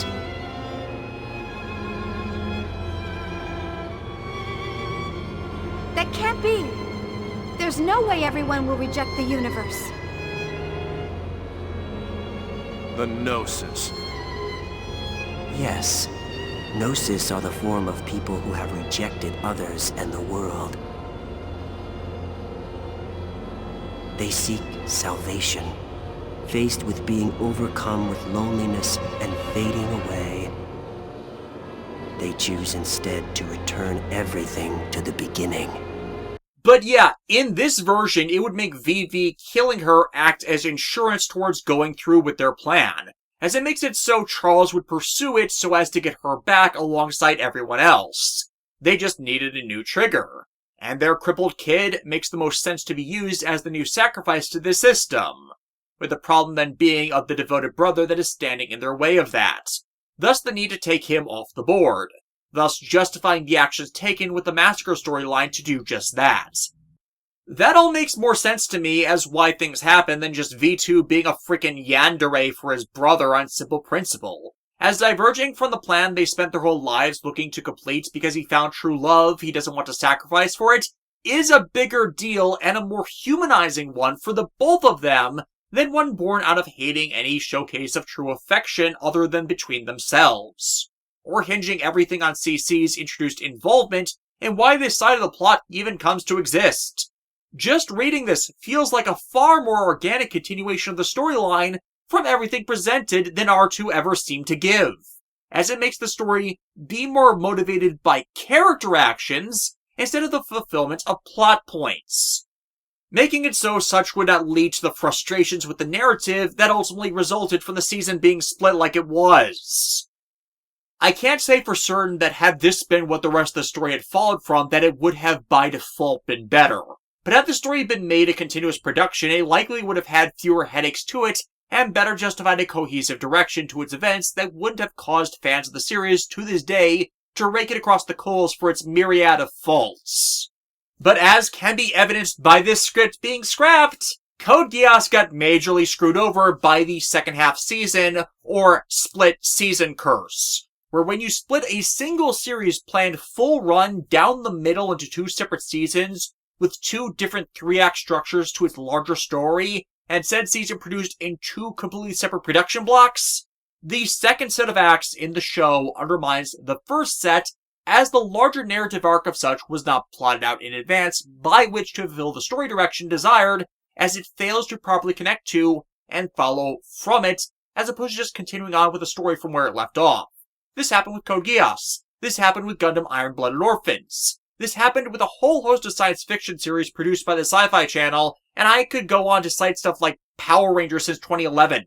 While this doesn't apply for series that are being adapted directly from a source material, were originally one season but were renewed for more, such as, say, The Big O, nor does it apply for series whose original intended story was just split down the middle and aired separately, as happened with Gundam Build Divers Re-Rise, as those are a single series with a single 3-act structure, just with a delayed airing schedule for the back half of their content that had been planned out beforehand as a single work.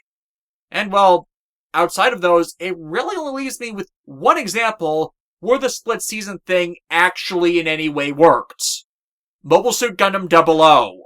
And 00 doing this worked because its second season is a full exploration of the consequences of how things spiraled out of control from where the first season ended, as the conspirators in that story behind why everything went wrong take center stage. Season 1 was structured as the setup for Season 2's dystopia, which Season 2 then appropriately explored. meaning they achieved the proper paradigm shift to approach the continuation of the story correctly, as there was more story to tell in wake of those consequences, which helped to make 00 one of, if not the best Gundam series ever made, even though many people did not see this distinction as happening and criticized the second half more harshly than the first because of it. The Kogias R2 does not achieve for itself that required paradigm shift, not just because of how it has to waste time setting up everything again, so it's losing episodes from its overall count, which usually ends up being the death knell for this split season problem, but because it insists on retreading previous ground that had become irrelevant or already had natural points of conclusion, to thus disregard them going forward, as opposed to focusing its time on what it really should have if it wanted to justify the direction it takes to lead to its ultimate conclusion. This is essentially seen with how the Ashford Academy subplot is retained in R2 despite it becoming superfluous to everything else going on. Ashford Academy is where Lelouch, Callan, and Suzaku attended school during R1, all three of them ending up on the student council of Millie Ashford, one of Lelouch's closest and longest-lasting friends, due to her family being close allies of Lelouch's mother, and did her own part in trying to build them a surrogate family among friends so they don't have to be alone. The wackiness of events she sprinkles upon the campus? Part of it's her nature as she's an unrepentant pansexual perv, but it's just as much her own attempts to get Lelouch to look on the brighter side of things and not dwell in the darkness of his backstory. With the context of her actions focused through the lens of the additional information provided by the canon, picture, and audio dramas, it can be read that Millie is, or was, in love with Lelouch. But Lelouch never once entertained her advances due to her family's fall from grace amidst their patron's death, making Millie's mother obsessed with rejoining the nobility, which would expose them all to the dangers of his mother's killers. Thus, Millie settled for being a surrogate big sister for them that lived vicariously through trying to hook Lelouch up with others. In general, sicking the entire school full of horny teenage girls after him. But in particular, fellow student council member Shirley Finette, who is crushing on the fake persona Lelouch presents at school, but not his real self, which is shown she can't handle, as she doesn't think about his motivations at all. Though this dynamic is something that does work and lift him up, it's something for people viewing the series to note that he is not defined by revenge. And this helps show that his main motivator always makes his own actions be about helping other people so they don't have to suffer like he had. Thus, he gives into Millie's whims to make her happy. And in a way, the little family they have in R1, that's Lelouch's goal for being Zero right here. Everyone being given the opportunity to laugh and live their lives regardless of race, nobility, disability, or personal origin.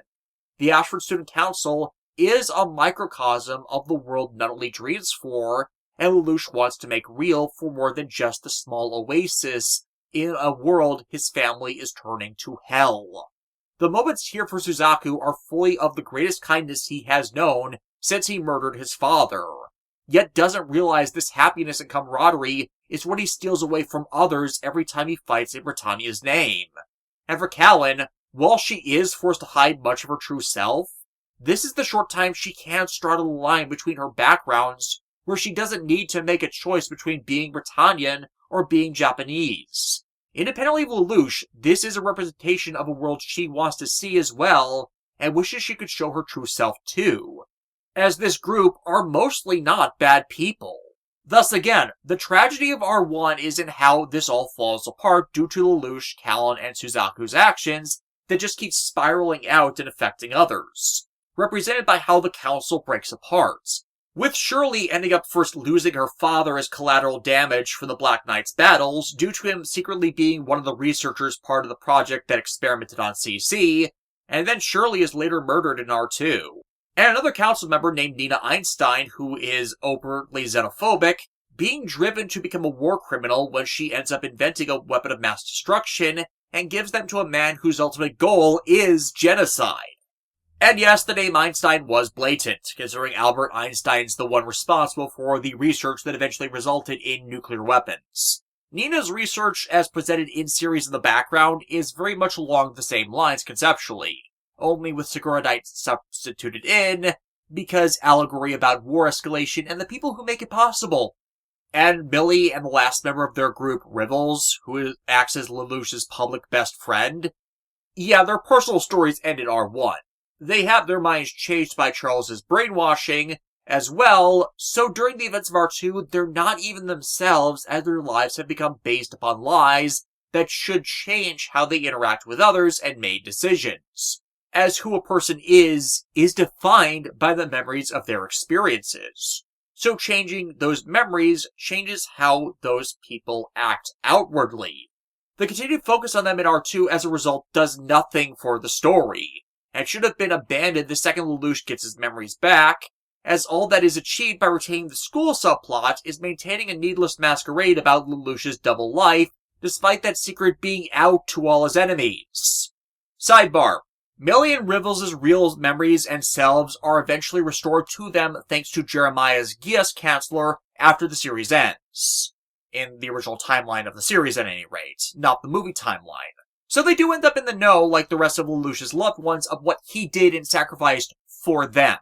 This is revealed only in the picture drama postscript for the series, just to show how many of the audio and picture dramas work to fill in the blanks of actions, motivations, and elements of the cast because the series didn't have the time.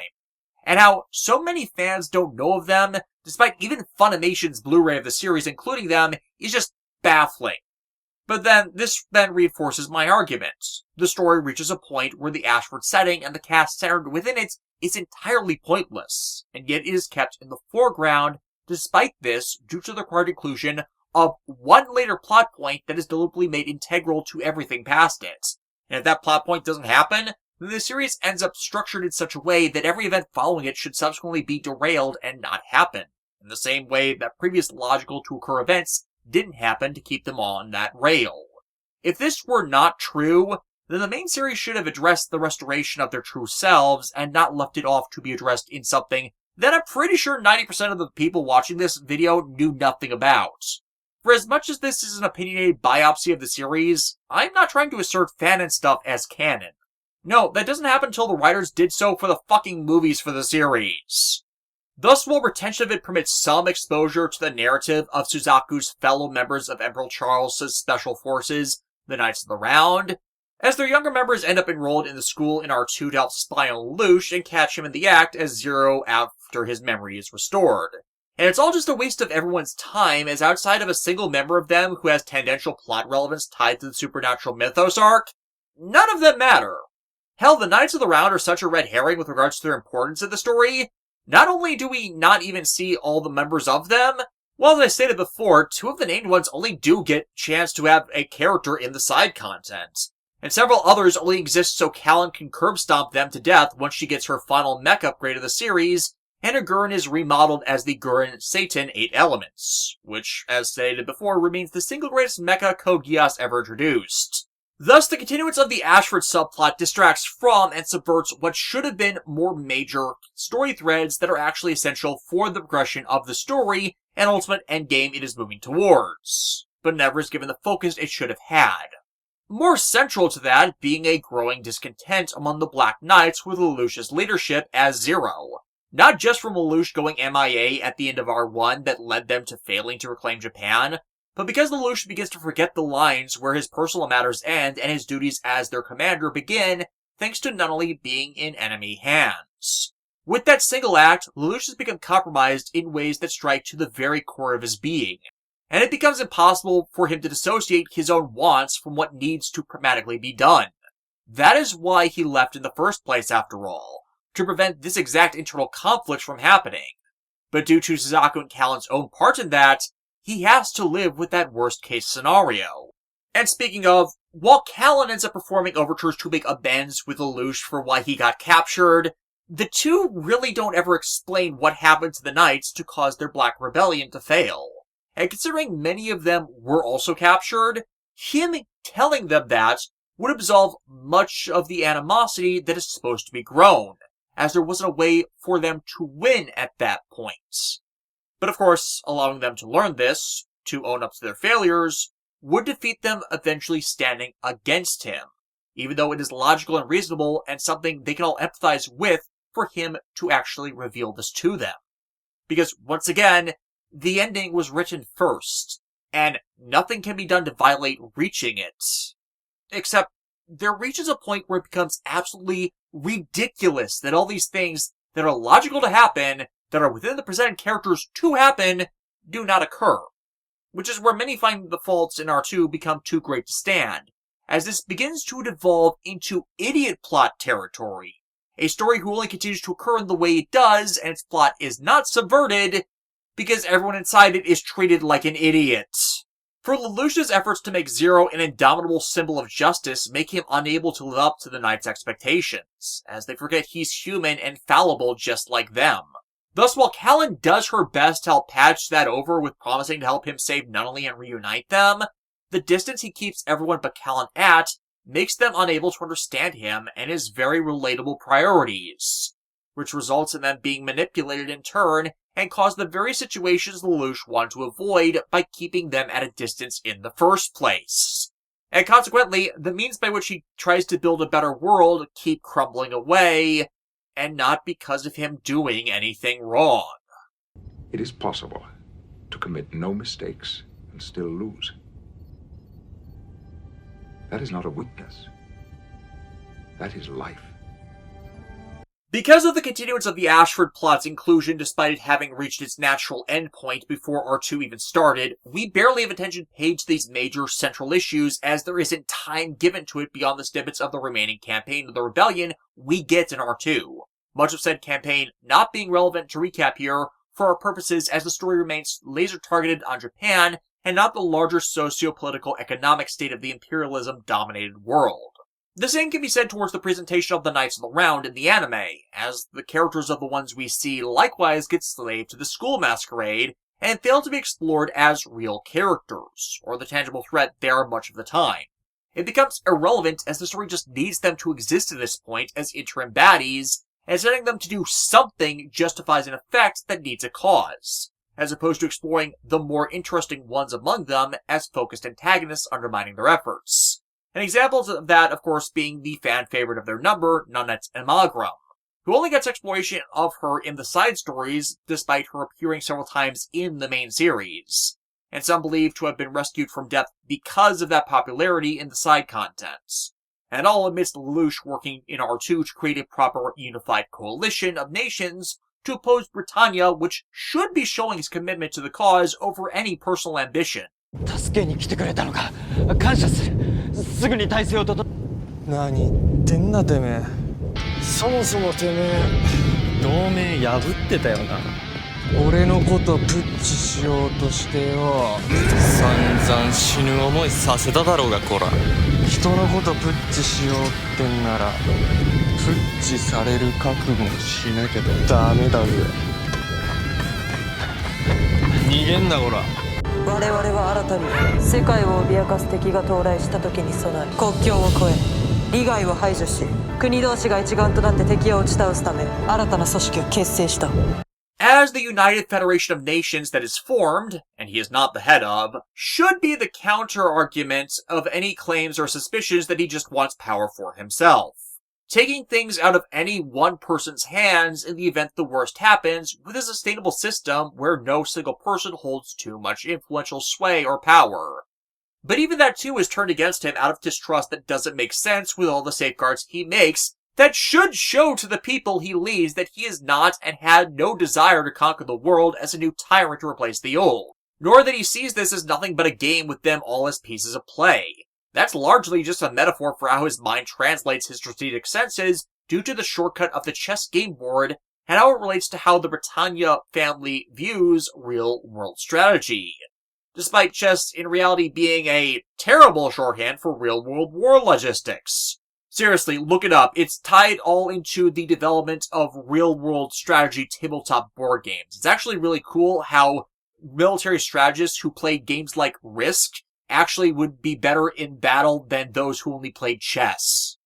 But unfortunately, again, this series doesn't treat it as such, for it's once more utilized as a needed cause for a required effect, and most of what's shown done just being to supply Lelouch with a larger army to act with against Britannia, and give him more emotional hardship along the way as the cost of getting that army ends up being Callan herself.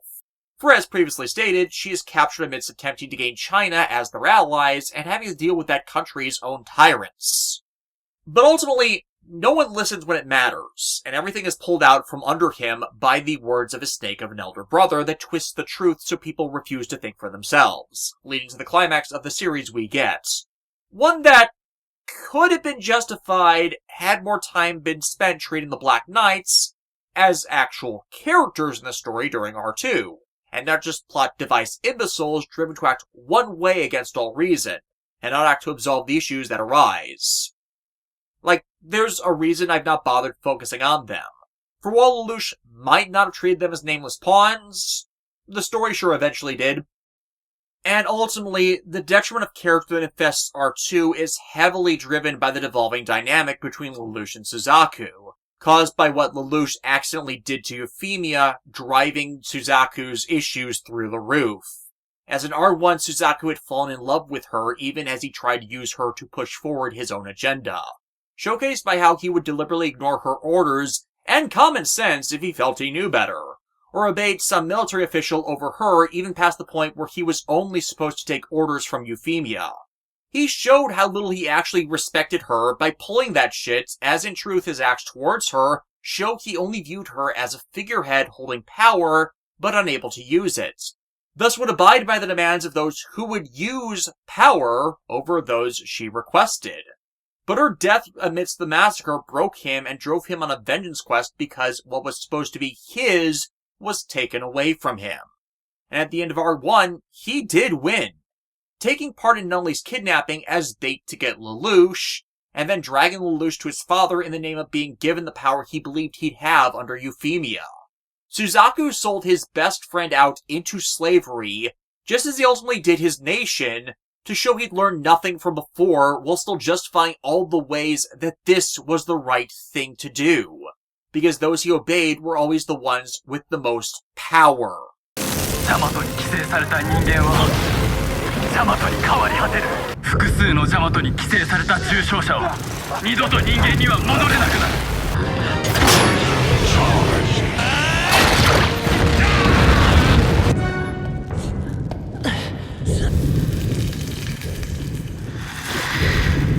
ごめんね、レオ。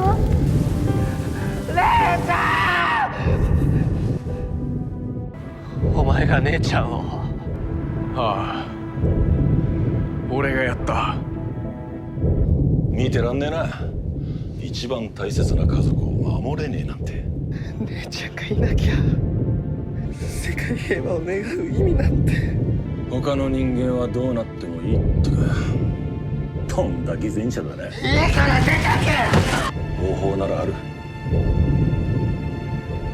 あなただって幸せになれる世界がきっと。そこまで言うなら俺に力をくれよ。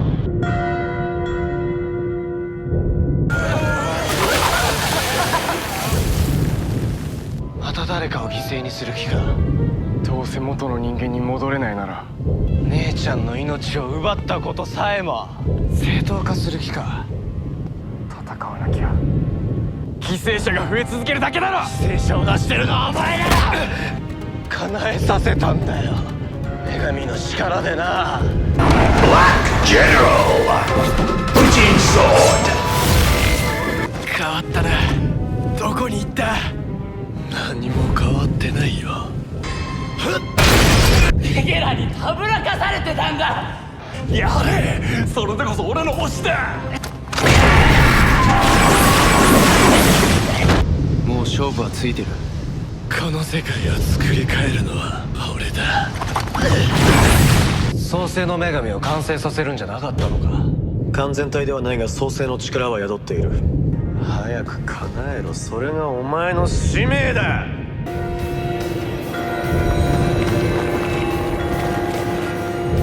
これが俺の世界だ。なんだ。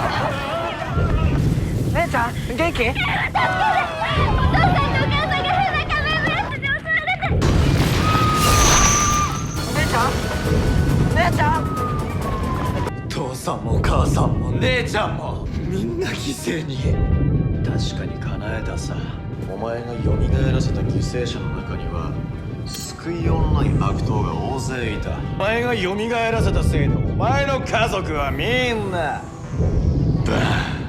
叶える世界を誤ったな。だから言ったろ、幸せの総量ってのは決まってるって。自分の家族を救いたきゃ誰かの幸せを奪うしかない。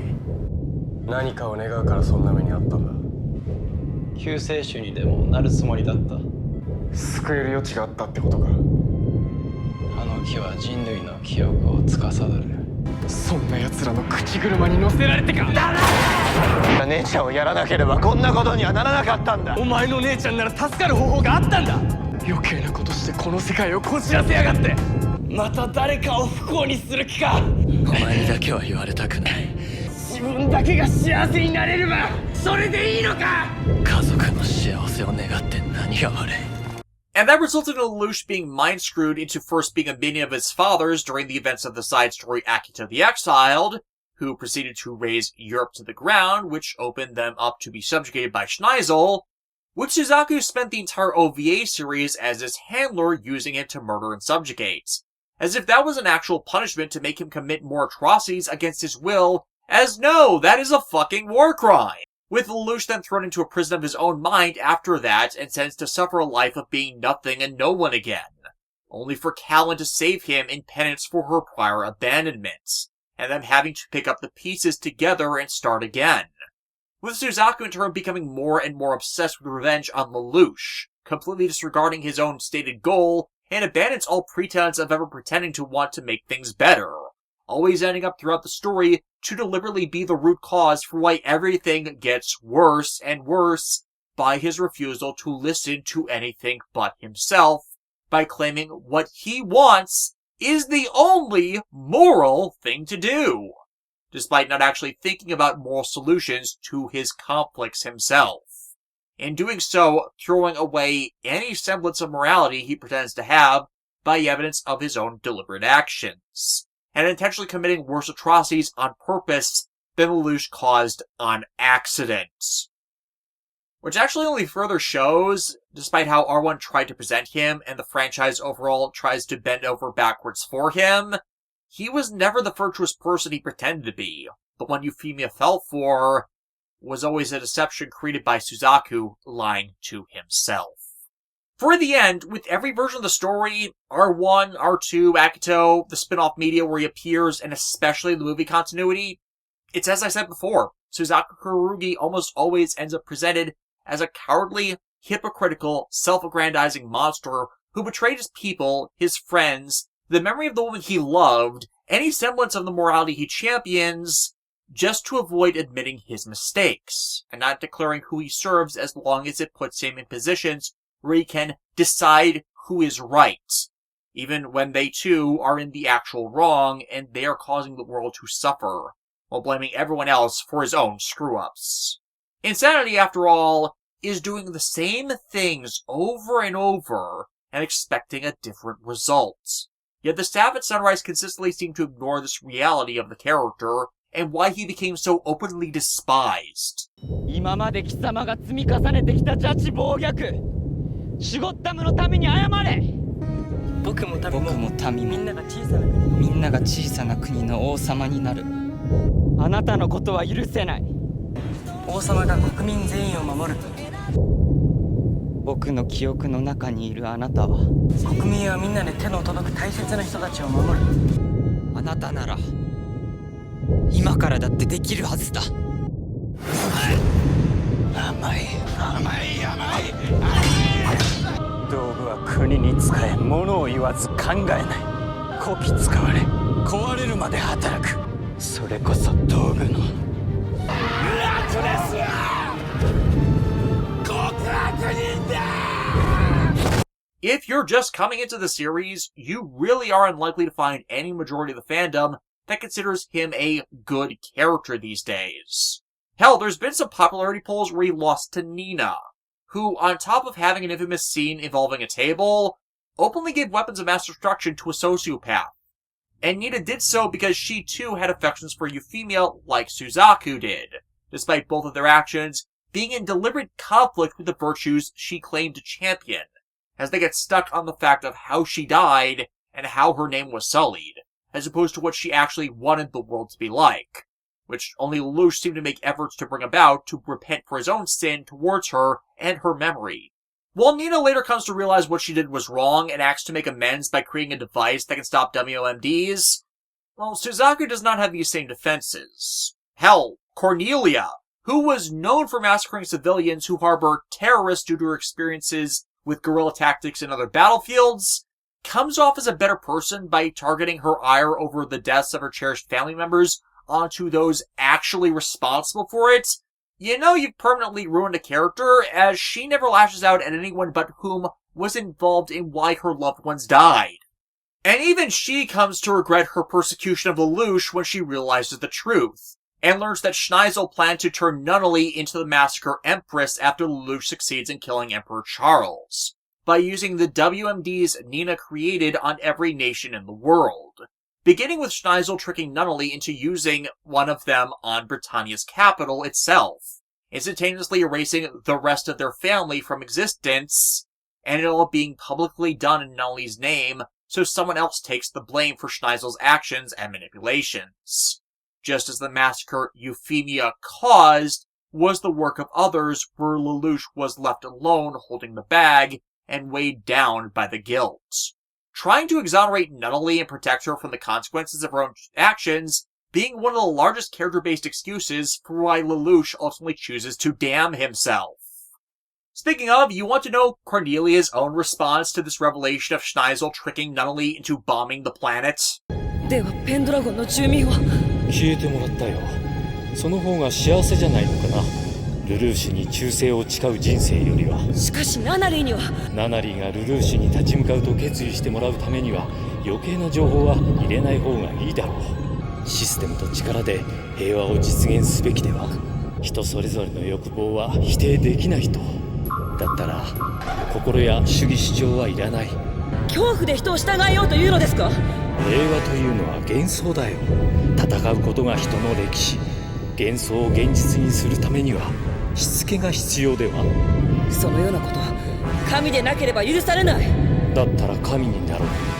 たとえ10億20億の命がなくなったとしても恒久的な平和、母性的な平和などそれは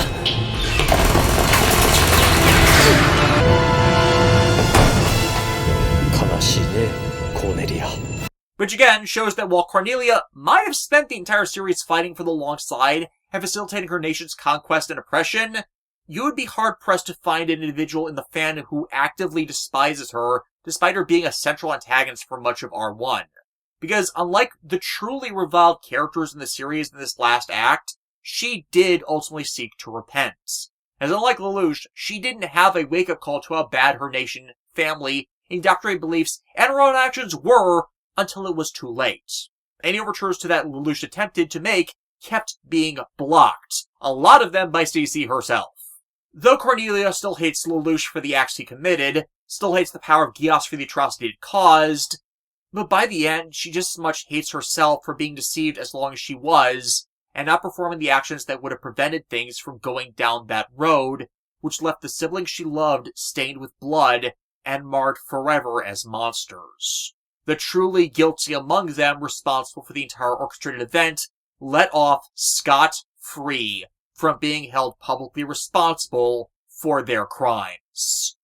There are few characters in this series that show any kind of self-reflection like Cornelia does either, despite how little time is spent on said regrets. In part because she's barely in R2, so there's not time to show them very much. And the signs we have towards that, primarily her realization that Schneisel had been manipulating her and everyone else from the start to wind her up and set her against anyone and everyone, are why people largely do not hate on her. And were, I wouldn't say happy, but were okay with learning that she survived Schneisel's attempt to kill her, thanks to Nanette getting her medical attention. You know, Nanette, that character that exists but is not part of the main story, only playing part in the side stories. Yeah, they are actually revealed to be old friends, and one of the side stories details her saving Cornelia's life from that event. But everything that's seen throughout Cornelia's character story on her role and why things get worse, and her regret at the part she played, Yeah, that same cannot be said for many others. For how the story utilizes Suzaku ends up frustratingly consistent across the larger tale, and becomes representative of the devolution of its cast. Cause it's not just him that showcases such stark hypocrisy in his words, beliefs, and actions out of solely self-serving, bullheaded, narcissistic self-interest. Even though some of that comes about by the story not allowing the characters to do things that are natural for the characters to be doing. And this isn't just by the villains of the series. Oh no. Though I feel I could write a whole separate video about the walking contradiction that is Charles Z. Britannia. A character who is revealed to detest deception and lies to the point he wants to kill God because he believes that every single person is a piece of God just wearing a mask, and all humanity's strife is just God's many faces of cruelty. Which in reality is just him hypocritically forcing his beliefs and misconceptions about the collective unconsciousness on everyone else. Because he does not want to take responsibility for his actions, while he does nothing but lie and deceive to hide his own agenda, that is nothing more than a, I will take the place of God and redefine what human is, and I caused all the suffering in the world so people would want what I want! Assimilation plot, when you think about it. His entire social Darwinist philosophy that has caused the persecution of the world being one grand lie he bathed the entire world in, just so he would have the freedom to do what he wants, as opposed to trying to fix the broken mess he made at any point. For the root cause of the world of lies that he so despises is not the God he hates, but the actions he himself has taken to gain power. It's a basic truth of the human condition that everybody lies. The only variable is about what. The great thing about telling someone they're dying is that it tends to focus their priorities. Find out what matters to them. What they're willing to die for. They're willing to lie for it. He pursues the past thinking it is better, not understanding that he views the past through the fog of distorted memories, and it was never what he thought it was. And the truth he seeks to make real is, in fact, just another convenient lie, as he doesn't want to acknowledge how bad he himself made things. And fears the ultimate culmination of his deceptive dogma, that is Schneisel, who he knows would destroy everything. Even his own memory modification, Geass, shows his own stark hypocrisy as turning every truth of a person into a lie multiple times in the story and side material, whereas Lelouch actively tried to avoid outright brainwashing people into being his slaves, as he is presented as knowing more about how other humans work because he's actually lived among them instead of lording over them. You're saying that humans need fantasies to make life bearable? No. Humans need fantasy to be human. That's practice. You have to start out learning to believe the little lies. So we can believe the big ones? Justice, mercy, duty, that sort of thing. They're not the same at all. Then take the universe and grind it down to the finest powder, and then show me one atom of justice, one molecule of mercy, as if there is some rightness in the universe by which it may be judged. You try to act as if there is some ideal order in the world. But people have got to believe that. What's the point? You need to believe in things that aren't true. How else can they become? You see how I could go on a lot about how the purported big bad devolves into a raving lunatic acting in contradiction to humanity from just that summary. And that's every antagonist here that breaks down on that. They, on a fundamental level, do not understand the human experience because they keep themselves isolated and sequestered from what reality is. Yet they all claim to seek self-contradictory solutions while claiming their way is right. But if any of them were, then things would have improved before this. And instead, they all just fucking ignore it, thinking that they just need more power before they can make a difference. And it's infuriating in how dumb that gets, because they just keep making the same goddamn mistakes. Like, the character closest to being like Charles in the entire story isn't really Lelouch as many claim. It's actually Suzaku, as both use any pretense they can to put themselves in the right to further their own wants and justify their actions. And that's not even addressing how I am almost dead certain that they lifted this entire collective unconsciousness kill God subplot straight from the game series Xenosaga, which had only recently concluded. That it explored this same thing right before Code Geass did. And frankly did so in an even worse way than this is due to how they dwelled on it and acted self-contradictory with that entire storyline. Or how idiotically Lelouch acts in actually handling Charles when he confronts his sperm donor in R2. ルルーシャビブリタニアが命じる貴様は死ね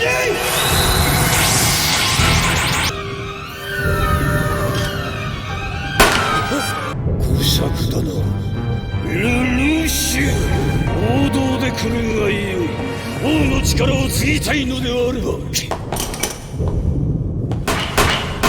わからぬのかルルーシュもはやわしには剣でも銃でも何をもってしても無駄 Which again, for presented action, shows how Lelouch actively chose not to enslave people with it when that would have been the better choice in that circumstance. And that's again not even getting into the ridiculousness that is Lelouch's uncle, V2, and his Geass order that's been working with Charles' own towards this goal. As their backstory goes, V2, actual name Victor, and Charles encountered a different code bearer not long after their own mother's death, and Victor managed to take the code from them before granting Charles his Geass.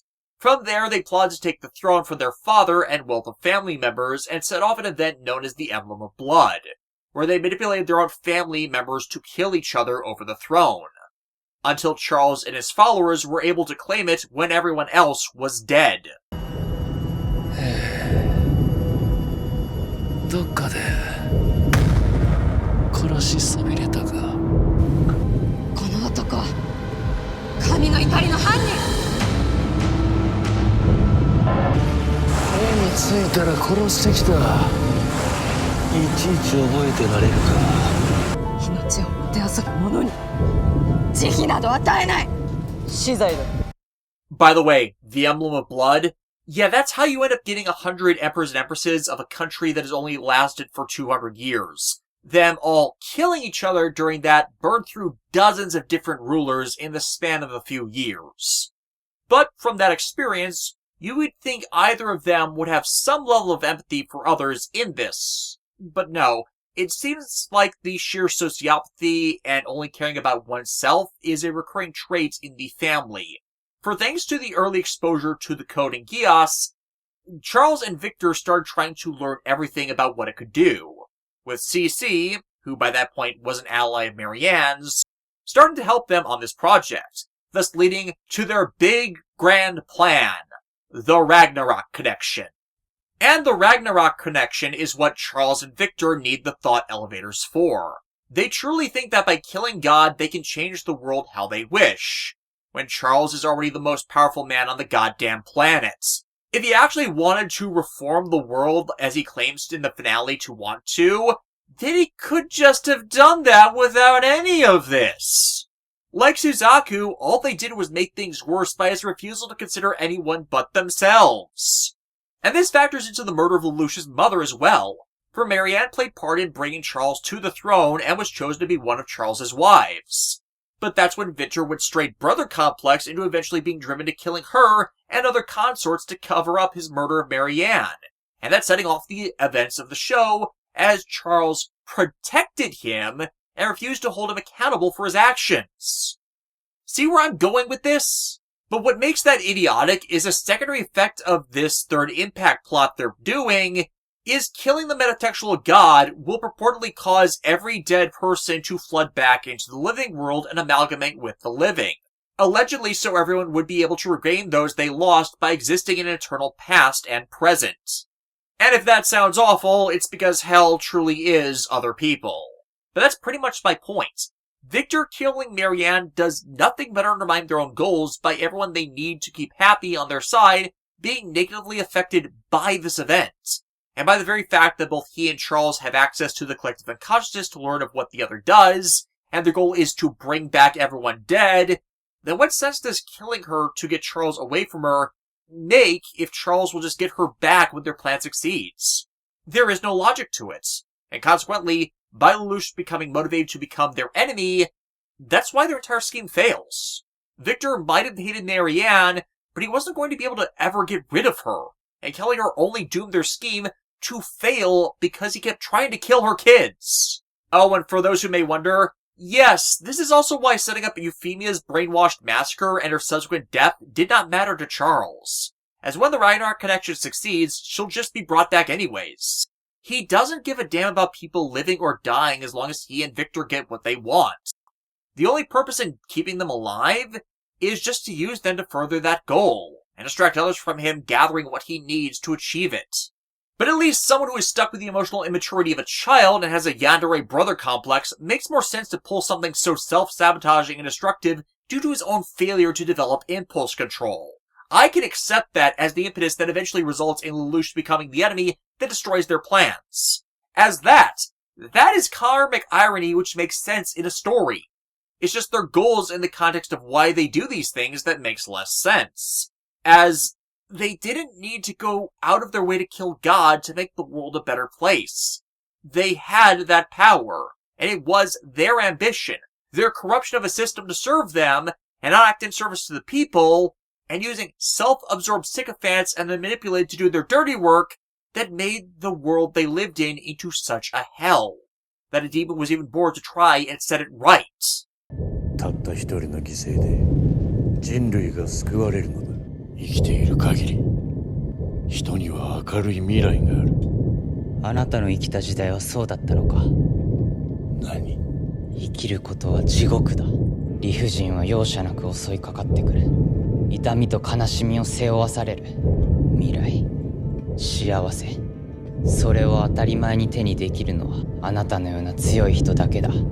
その地獄を作ったのは始まりの。あなたがそれを繰り返すなら生かすために犠牲を強いる。僕が2000年の歴史ごとぶっ壊してやる。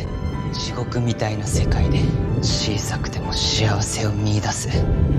小さな幸せこそ守る。だから僕たちは生きていけるんだ。そんな王様に俺様はなる。神やってのは誰が王か民こそが決める。But then again, Charles, V2, and their closest allies all seem to be stuck in the myopic worldview of 9-year-old boys. Especially because V2 is trapped in the body and has the impulse control of a 9-year-old boy. But that sort of impulse control failure is not applicable for a lot of the cast in R2. あらぬ噂で裏切り者に仕立て上げられているのです。The way the Black Knights betray Lelouch as the story enters its final act is one of the most heavily criticized and condemned parts of not just Code Geass, but any work Sunrise has ever produced. As they believe the words of Lelouch's brother Schneisel, their enemy that has every reason to lie to their faces about and twist the truth of Lelouch's intentions, who has only provided them circumstantial, suspiciously motivated evidence, over the man who has worked with them to achieve everything they've ever wanted. そいつの力だろう。命令を聞かせる能力か。足のお願いをみんなが聞いてくれちゃうだけ。 Before Lelouch got involved, their attempts to take back their home were not only failing, but causing their own people to be slaughtered indiscriminately with no hope they could do anything to change their lot in life, which only Lelouch's intervention allowed to happen. And yet they believe the circumstantial evidence of Lelouch's guilt sounds the reasoning that would explain it. The royal smart people in the cast are not there to talk them out of it or call out said evidence as not being proof of what it is claimed to be, nor ask the context-clarifying questions to determine guilt or culpability, and Jerimiah, despite being in the show in Lelouch's service now, is nowhere in sight to showcase with his Geass counselor that, no, none of the Black Knights are being mind-controlled, which Schneisel claims they are being. Which, again, at this point, was Jerimiah's one sole job in the story, and thus the lot of them, led by those who always held the greatest doubts in Lelouch, sway the vote into turning on him, all in the name of their own personal greed of reclaiming Japan with the backing of a man that right after reveals he couldn't have given them it, nor actually ever does.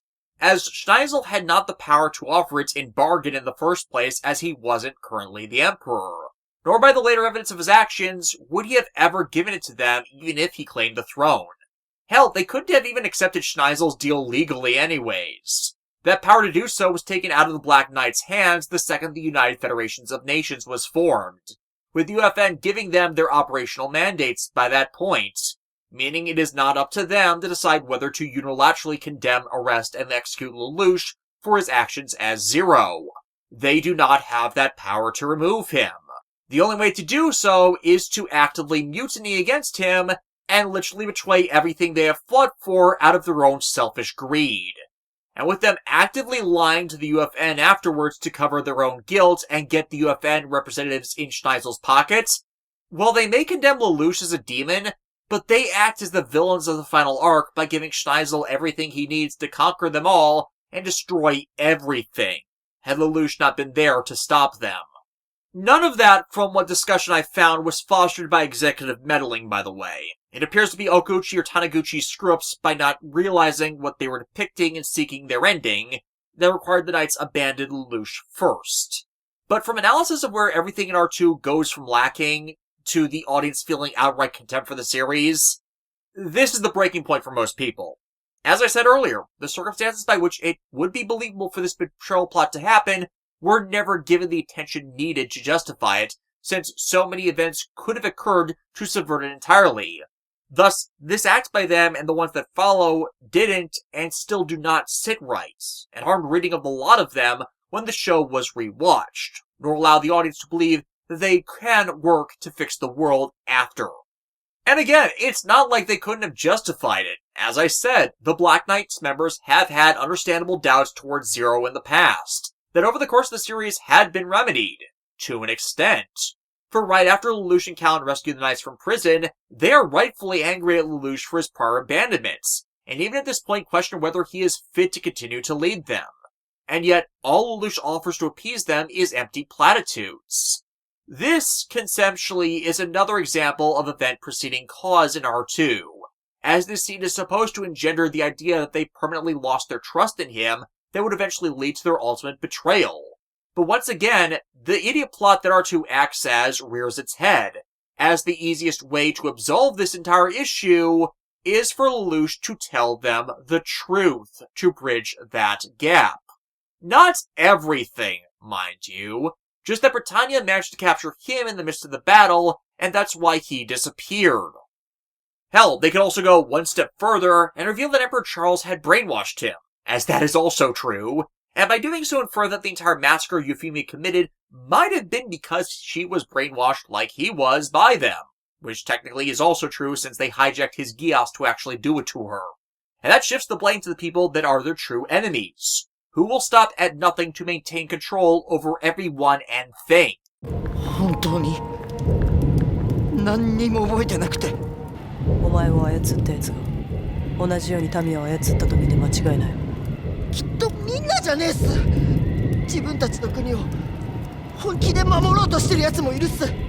As well, that is not the full context to everything, nor is it a full reveal of his identity. It isn't a lie or empty words, and it's something they all can understand. He could have gone a step further and revealed that they managed to get him by discovering his identity and threatening his loved ones, and made a bad judgment call that led to his capture, which is also true and something else they all have experienced that would allow them to relate to him and empathize with their leader and his screw-up. Hell, revealed to them in how in his mind-wiped state he'd been overseen by handlers that kept him from being rescued and restored to himself, which by revealing who they were, would also subvert even more events down the line due to one of the knights that is key to this later betrayal having a personal relationship with that individual, and that relationship being the inn used to bring the entire house of cards down.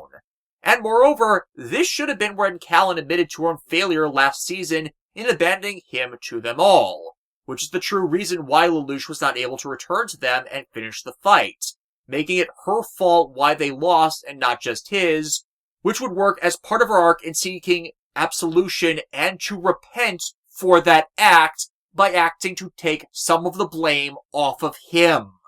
But of course, none of that takes place for, as I've said before, Lelouch's death was planned first, and they're just working their way back to it in reverse. And thus, any logical character actions that should occur that can resolve those conflicts before they even begin, and should occur naturally to disarm this bomb before it's even planted, are not allowed to happen, because the ending takes precedence over everything else.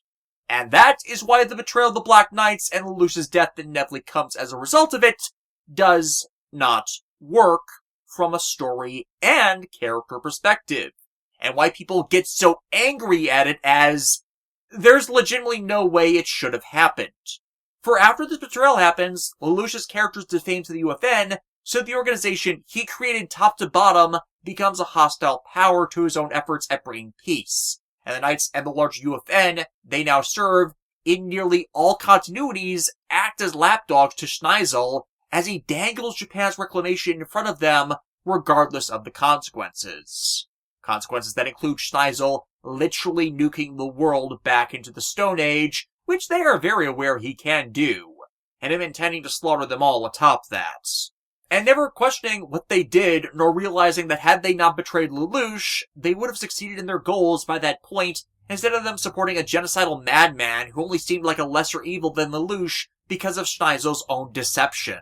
Especially as Lelouch, by that point, wanted someone, anyone, to put him out of his misery, and was willing to be the villain in their tale if only so he'd get a bullet put in his head once Schneisel's own plans were stopped. A darkness carried in the heart cannot be cured by moving the body from one place to another. And consequently, it is detrimental to their characters for them to act in this matter and actively assist in almost bringing the world to ruin in their selfish bullheadedness. Callan, by this point, included in that condemnation due to her not abandoning their side after they threatened to kill her. And it harms the story further, as they are broken in the same way as Suzaku was to drive them into conflict with Lelouch, as the story requires him be betrayed or push away everyone that loved him to reach the ending the writers wanted, because he is never allowed to tell them the truth, and can only be allowed to continue the lie. それか。これはあなたのチェックか。私あなたとなら。ねえ、答えてるルージュ。あなたにとって私は何？万が一にも隙はないのでしょうね。バカが今頃気づいたのか。貴様らが駒に過ぎないということに。ゼラ、君はこの中でも特別優秀な駒だった。ゲームだったんだよ、これは。そう。彼、君は生きろ。撃て！地球は好きか？え？力を貸してくれるかい？俺ら王はバカの王様になる。そういう筋書きにすんだよ。王たちは身勝手なわがままで地球の富を独り占めしようとした。しかし側近たちはその野望に気づき、あなた方は国を救った英雄となる。民を、地球を守るためだ。だからといって王様が悪者になってはダメです。私はいつもいつでも。 But if the cast were still in character or actually capable of any intelligent thought at this point, then the actions they perform wouldn't happen, as the story hasn't given them the proper impetus to drive them into those places and the directions in which they go. And there were still ways to de-escalate everything that just were not acknowledged or taken. 真実は全ての黒幕は俺だよ。まんまと翻弄されてくれましたね。私の幻。お前たちの王を切ったのは全て私だった。お前さん方はまんまと騙されたってわけさ。俺の筋書き通り、王も民もバラバラのガッタガタ、全ては俺が地球を支配するためさ。糸につながれ舞い踊れ。巣に捕まったらもうおしまい。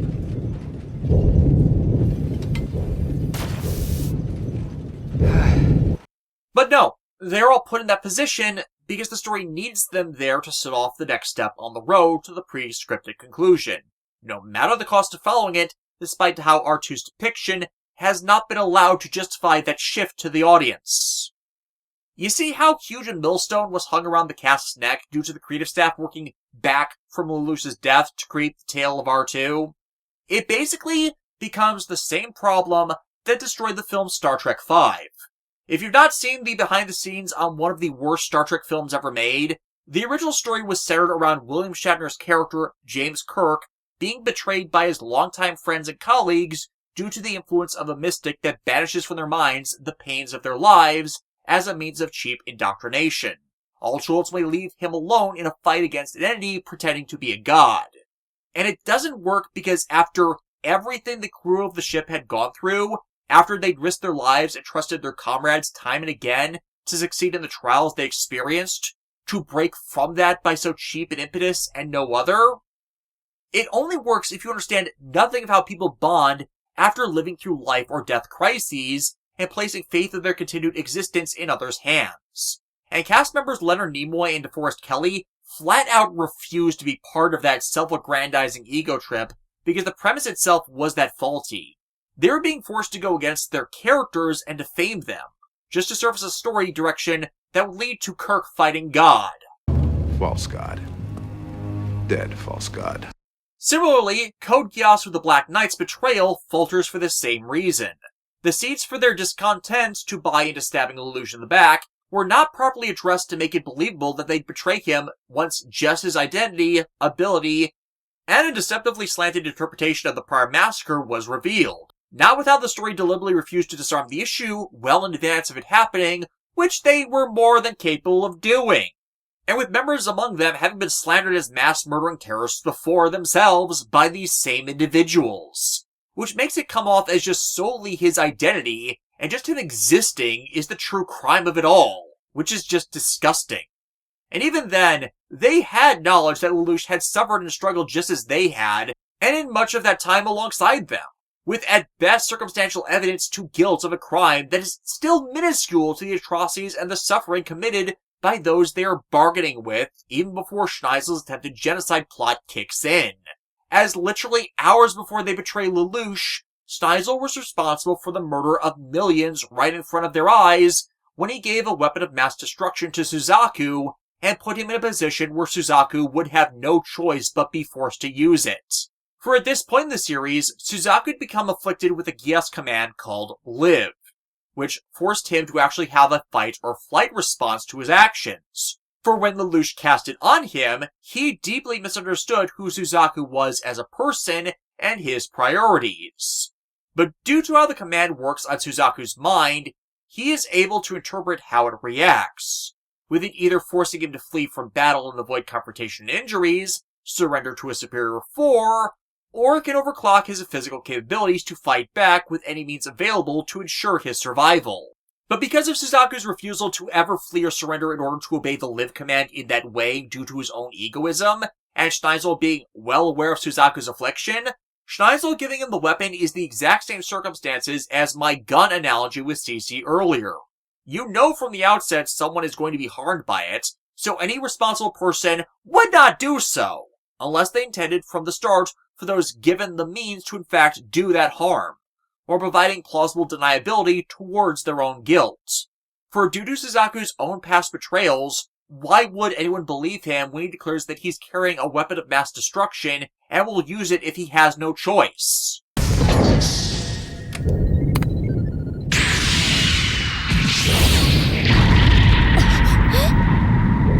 まさかあれが朱雀の言っていた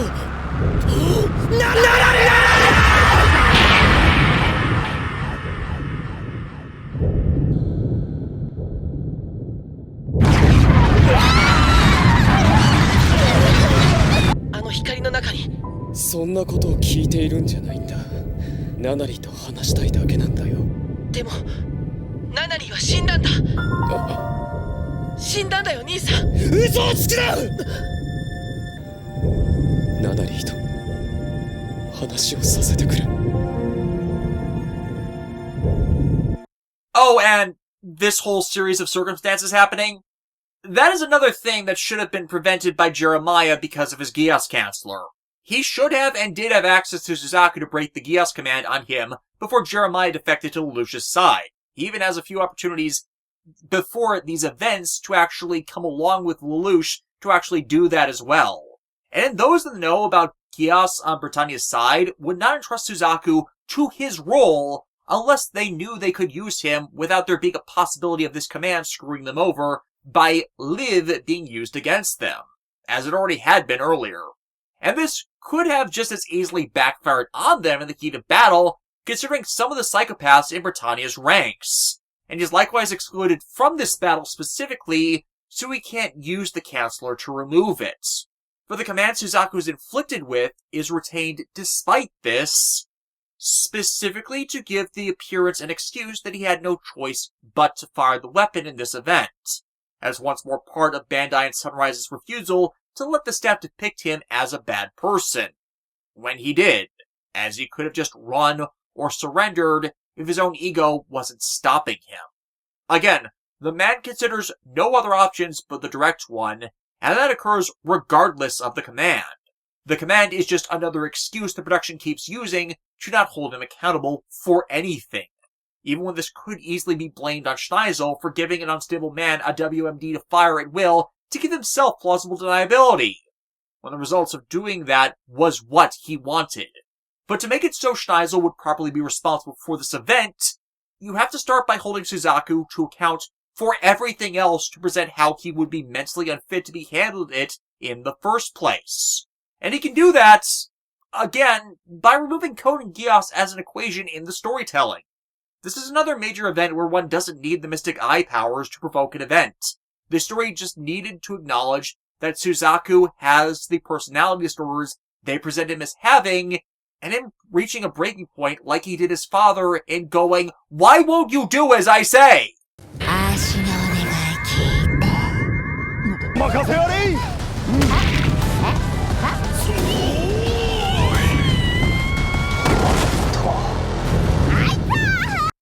And due to how Schneisel works to deceive behind the scenes, the entire thing from the start was a setup for him to turn the Knights on Lelouch, as that is what a villain in the story does, and how Schneisel is shown to operate all series long. Let others do the dirty work for him after he tricks them into doing it. But does no one think about that at all in the story? How Schneisel from the start has all the cards? Why would he need to negotiate with them at all? He could just kill them outright with another bomb. He even brings one with them on this meeting. He could have just shot it at them and eliminated the Black Knights and Lelouch outright. But he doesn't. Not because it might lead to other rebellions, which he already expects to pop up, regardless, which is why he built an entire fortress for the express purpose of firing those bombs on the entire planet beforehand. No, that's not why. It's because the story only needed him to be the cause for an effect in this instance. That effect being Lelouch needing to be betrayed by the Knights to set off what follows to get to the pre-planned ending. But, as has been my point, it does not sell them buying into the need to betray Lelouch, as all of Schneisel's evidence is at best circumstantial.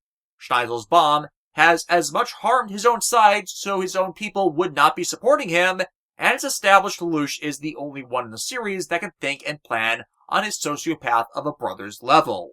So they need him more than ever now that this atrocity of a weapon is in play.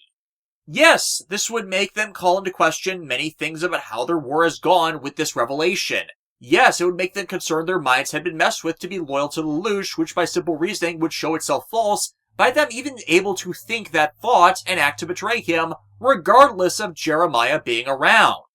But the escalation that subsequently takes place? No. Even with the story deliberately and artificially preventing every form of bridge connection from forming that it feasibly could have between Lelouch and the Knights, with exception to Callan, the story has not justified them fully turning on Lelouch like this, or their demonization of him that subsequently follows. Centrally because the series never even pretends to answer the question of, if we've been brainwashed to obey or be loyal to him, then how can we act against him? And that question alone should outright collapse Schneisel's schemes. Which, of course, is why no one ever asks it. And when a question that simple cannot be answered in the story without derailing the entire narrative, well, ladies, gentlemen, and others, that turns the story being told into a textbook example of an idiot plot. By them acting on it in this way, likewise, as we discussed before about old guard hardline Japanese militants in the series acting as horribly as Britannians, raises a very problematic and racist double standard considering how many of them started out the series being terrorists and willing to massacre those not of their race without reason, who were only set on a better path because of the man they want to kill, who they won't hear out because he's not of their race, and whom in turn refuses to defend himself because of the guilt he truly feels over what they condemn him for. They have no ground to stand on for the holier-than-thou act they put on, and it pisses viewers off. How most people write this whole thing off, then, is a lot of them being complete unthinking morons who consulted no one on what they were doing and put no thought into it, until after it all went down, and then used Lelouch running as proof of guilt to defame his character to the world, even though they were ready to just shoot him and Callan without ever hearing a word in his defense. Yeah, they were ready to kill Callan, their best pilot, long-term comrade, surrogate sister to some of them, and the sole reason they'd survived against Britannia's top pilots, just to kill Lelouch, a person who had been exonerated for responsibility in the whole thing they blame him for already. And they would have gotten away with it too had Lelouch not forced Callan away and told them what they wanted to hear, just to save her life. As once you realize his tell, you understand that he valued her life more than his own by then, and would have happily died for her, had no one else intervened. お願いです。僕の知ってるキリアさんに戻ってください。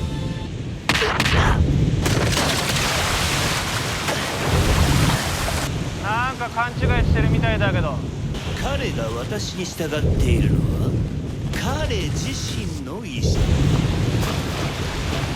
結局お前は一人じゃ何にもできない。自分の嘘に乗れ。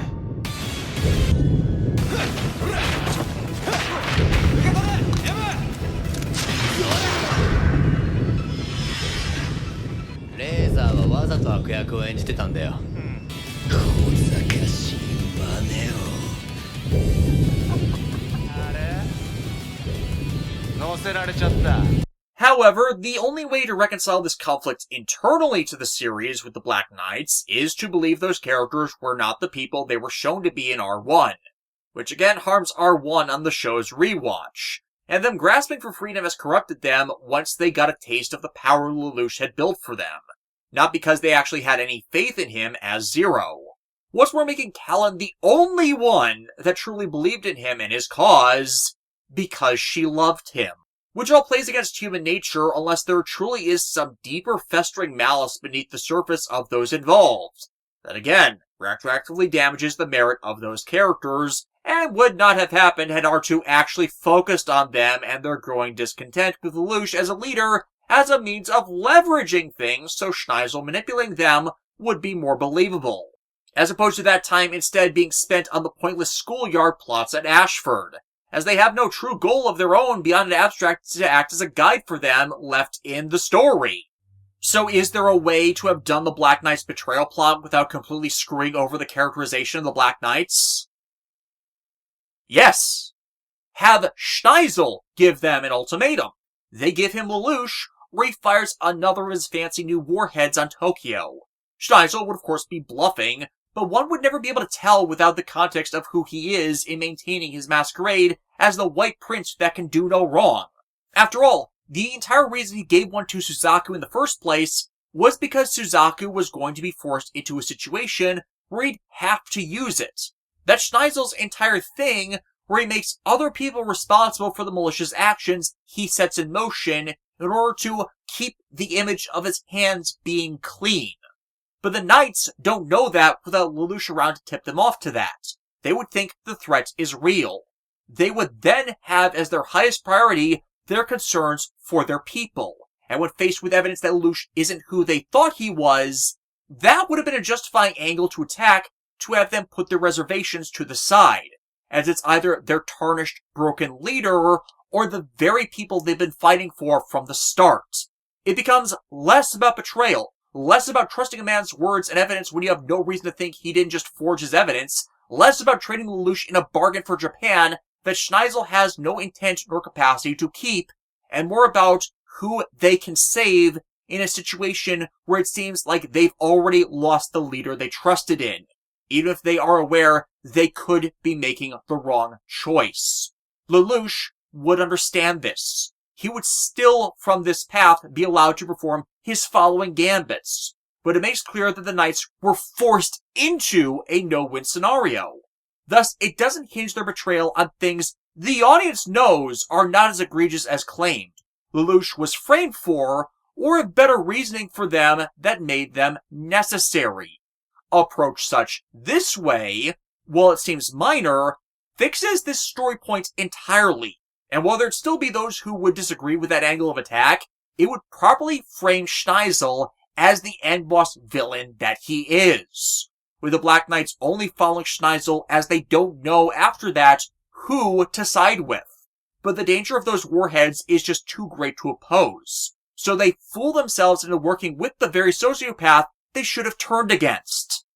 And yet, that wasn't what was done, as the ending was written first with full intent of keeping Lelouch framed as the villain for going against the evils of the world to force it to change, and the staff were working backwards from that ending. So the betrayal was written before the justifications for it would be crafted, and thus, they don't connect how they should. あとはお前さん方が悪者の俺を倒しておしまいだ。お前の戦いが無駄になる。地球が滅びたら全部ご破産だ。できるわけないだろ。夢ばっかり見てちゃいけない。今がなくちゃいつかもない。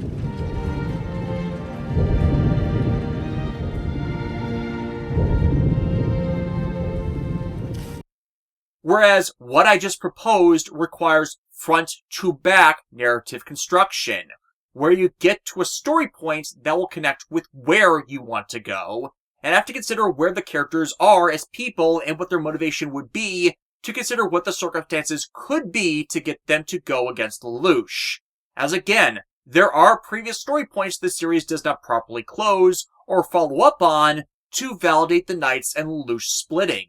It is merely the way in which it was done that caused it to be the single most controversial event in the original timeline of the series, and the one fans of the show most disagree with. And that is still ultimately a result of how Okuchi writes his stories, where the narrative takes the larger focus over any exploration of character needed to explain or justify the direction in which the story and characters are forced to move when they are not working symbiotically. As the way they did it, the story does not depict them as having come to a natural conclusion. The story forces them to make that choice, and it damns their characters irreparably in doing so.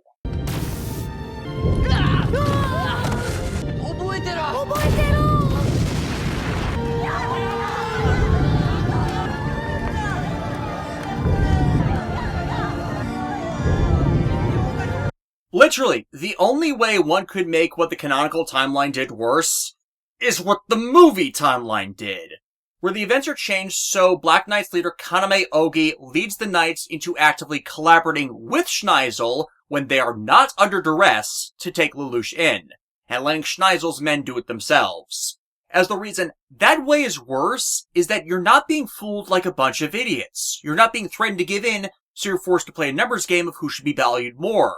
You're instead making an informed choice to stab your leader in the back and outright betray the very principles for why you were fighting in the first place, if you just let your sworn enemies get everything they wanted by just stepping aside and holding down the only person on the planet that has a chance to oppose them. As in that path, they become as guilty as Suzaku is of enabling the very malice that had broken the world. And he called into question why they even rebelled in the first place if they would just eventually be the lapdogs to a man responsible for collaring them. Okay, but that's worse. I mean, you do get how that's worse, right? And thus, it does not justify their defamation and slander of Lelouch as the Demon Emperor to continue the plot unheeded. As done this way, there is no grounds for them to be hostile to Lelouch for him to need to play that role as villain, as their antagonism of him is part of what necessitates he double down on such, because they are being written to be unreasonable, not characterized as unreasonable. And thus the film interpretation works even less than the original series version does. And worse, them doing so this way prevents us ever seeing the ones who most sinned against Lelouch from ever apologizing for it. This change in continuity actively whitewashes and changes what those individuals have to repent for. So we never see the penance and understanding they fucked up, and a kid paid for their sins needlessly instead. This thus playing parts in how the movie's various continuity changes just make everything more illogical, by not even giving the Black Knights the excuse that they were deceived and took things too far, but knowingly and willingly played toady when they didn't have even a half-assed excuse of, we're idiots, for their conduct the TV timeline had. ダメだ操られてるだけだそうじゃないじゃないあれが人間の本性贅沢は人の汚い部分をさらけ出すきっとあらゆる贅沢をばらまいて人をダメにして滅ぼすつもり But regardless of continuity, only a few members of the cast are immune to such damage, with Suzaku the worst hurt by all this, and paradoxically Callan the only cast member by the end not harmed by it herself, as her actions are some of the few that are still left in character and consistent with her prior portrayal. For as I've said, the ultimate endgame is, after everything falls apart, after the second attempt to free Japan with use of a larger army, Lelouch ends up betrayed by everyone but Callan, who in turn pushes away to save her life. He then confronts his tyrant father amidst the climax of the man's schemes of using Code and Geass to attempt to kill and replace God. Managing to use Charles' own plans against him to make a plea to God, that is the collective consciousness, to not give up on the world, the chances for a brighter future. And the results of that caused Charles and the weapon he intended to use against the collective consciousness to be erased from existence, due to at that time Charles taking his brother's code, so it became impossible to become with this realm after death. The movie timeline refutes it playing out that way, which is dumb when put into the context they do. However, due to Lelouch at the time being deceived into believing not only died amidst the earlier battle at the hands of Suzaku, firing the series equivalent of a nuclear bomb onto Tokyo, his guilt crushes his will to live. And after uniting with Suzaku to break Britannia's public cruelty through shows of force, in defeating the remaining elite pilots of the country, decides to make himself the enemy of the world in order to martyr himself in the name of bringing world peace by uniting everyone in hatred of him. And while he is not necessarily beholden to this plan and angle of attacking the problems of the world, if others would actually consider working with him, the Black Knights and UFN's hostility to him thanks to Schneissel's plot and their idiocy as part of it ruins what could have been a more beneficial overture, with the final act consigning him to death being the revelation that not only is alive, hates him, and has been deceived by Schneissel into unknowingly committing genocide against the world. Schneissel once again acting to wash his hands of the weapon's use by handing them over to someone else to fire at will, and putting them in circumstances where they are tricked into being forced to use them. And Lelouch, acting one last time as the big brother cleaning up his little sister's mistakes, takes the blame off of her by publicly declaring that he will continue her and Schneissel's plan himself, bloodying his own name in eternity just so she wouldn't have to suffer. Their last moments together, allowing her to understand how badly she fucked up in this, as did everyone else, as Lelouch executes his final plan, the Zero Requiem, with Suzaku being the one that steals his mask of Zero to kill him. In this moment, Lelouch takes on all the evils of the world, some justified, most of complete misplacement of guilt, all the screw-ups of others done in ignorance, as well as those committed in malice, and for one moment, just for one moment, unites everyone in contempt, and then joy at the death of a benevolent king gone mad. The only ones crying over the vanquished monster he chose to play for others' benefit, being the sister he did it all for, and the woman who loved the true him, which he was forced to erase from the world. ルルーシュたちがやろうとしたことって。予定通り、世界の憎しみは今この俺に集まっている。あとは俺が消えることで、この憎しみの連鎖を断ち切るだけだ。これで世界は軍事力ではなく話し合いという一つのテーブルに着くことができる。明日を迎えることができる。それがゼロレクイエム。撃っていいのは撃たれる覚悟のあるやつだけだ。まさかあれはゼロです。責任があるでしょ。だったら最後の最後まで騙してよ。今度こそ完璧にゼロを演じきってみせなさいよ。カレ、君は生きろ。あれはゼロです。お兄様、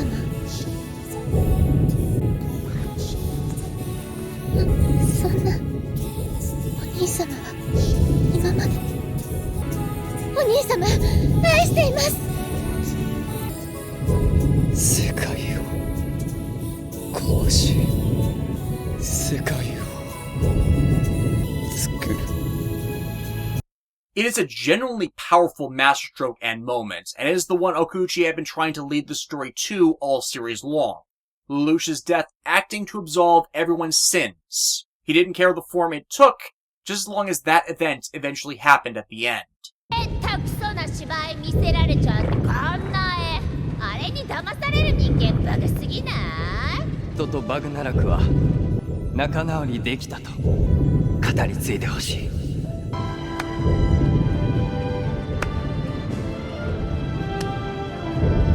拍手も祝福もない。だが今はそれでいい。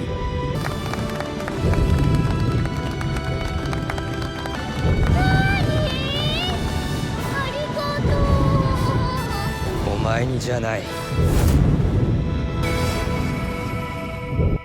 The problem is the more you think on what was sacrificed in R2's journey to get to it just for that ending, the character idiocy that enabled it, the lacking execution of the varied story points, and the actual failure to acknowledge the consequences that should come from its aftermath by those guilty of enabling atrocities that are not named Lelouch, including but not limited to all technology that used Kurodite basically becoming unusable thanks to the Japanese mines being destroyed, which tanks all human technological progress, a complete lack of dealing with the political consequences of Schneisel and Nunnally's actions in forging and using those weapons to begin with, nor those on the larger international stage. The continued rampancy of racism from Britannia's former nobles that would lead to different insurgent terrorists, and reparations towards the nations damaged by Britannia's actions, which should lead to Britannians being ostracized on the world stage, and thus give rise to even larger conflicts over racism and inherited sins. And of course, Suzaku being completely unfit to act as Zero, as he only knows how to oppress others, so he can't functionally deal with these issues alongside him once again escaping culpability for his actions. And well, when all of that is taken into account, the more you grow to actively loathe this ending, as you realize what it actually ended up thematically being is entirely against Okuchi's stated intentions for why he wanted that ending, thanks to just everything that ends up unresolved. It soured like milk within months of the show's airing, beginning the fandom's relentless nitpicking to figure out why R2 sucks so much, despite the ending being so strong.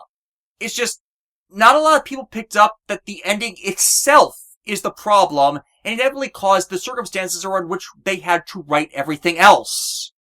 For what it actually becomes is Lelouch's unmediated guilt with no one there to support or comfort him, or for him to live for, causing him to give up on ever seeing a better tomorrow being possible by any other way, as all avenues to it had been closed by Suzaku, Schneisel, CC's secret keeping, and the Black Knights Betrayal.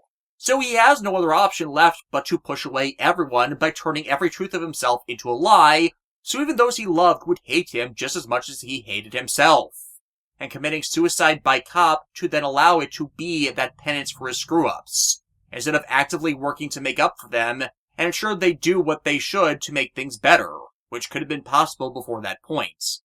Which in and of itself, before any of these other issues, has made the ending come to be despised, due to the socio-cultural reevaluation of how redemption via death and suicide as a story device has come to be regarded more and more negatively.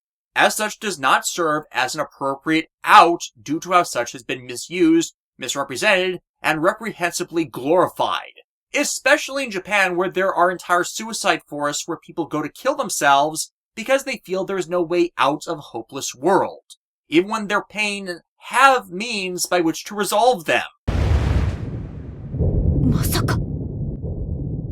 ありがとな。レオの目的が我の予想通りなら。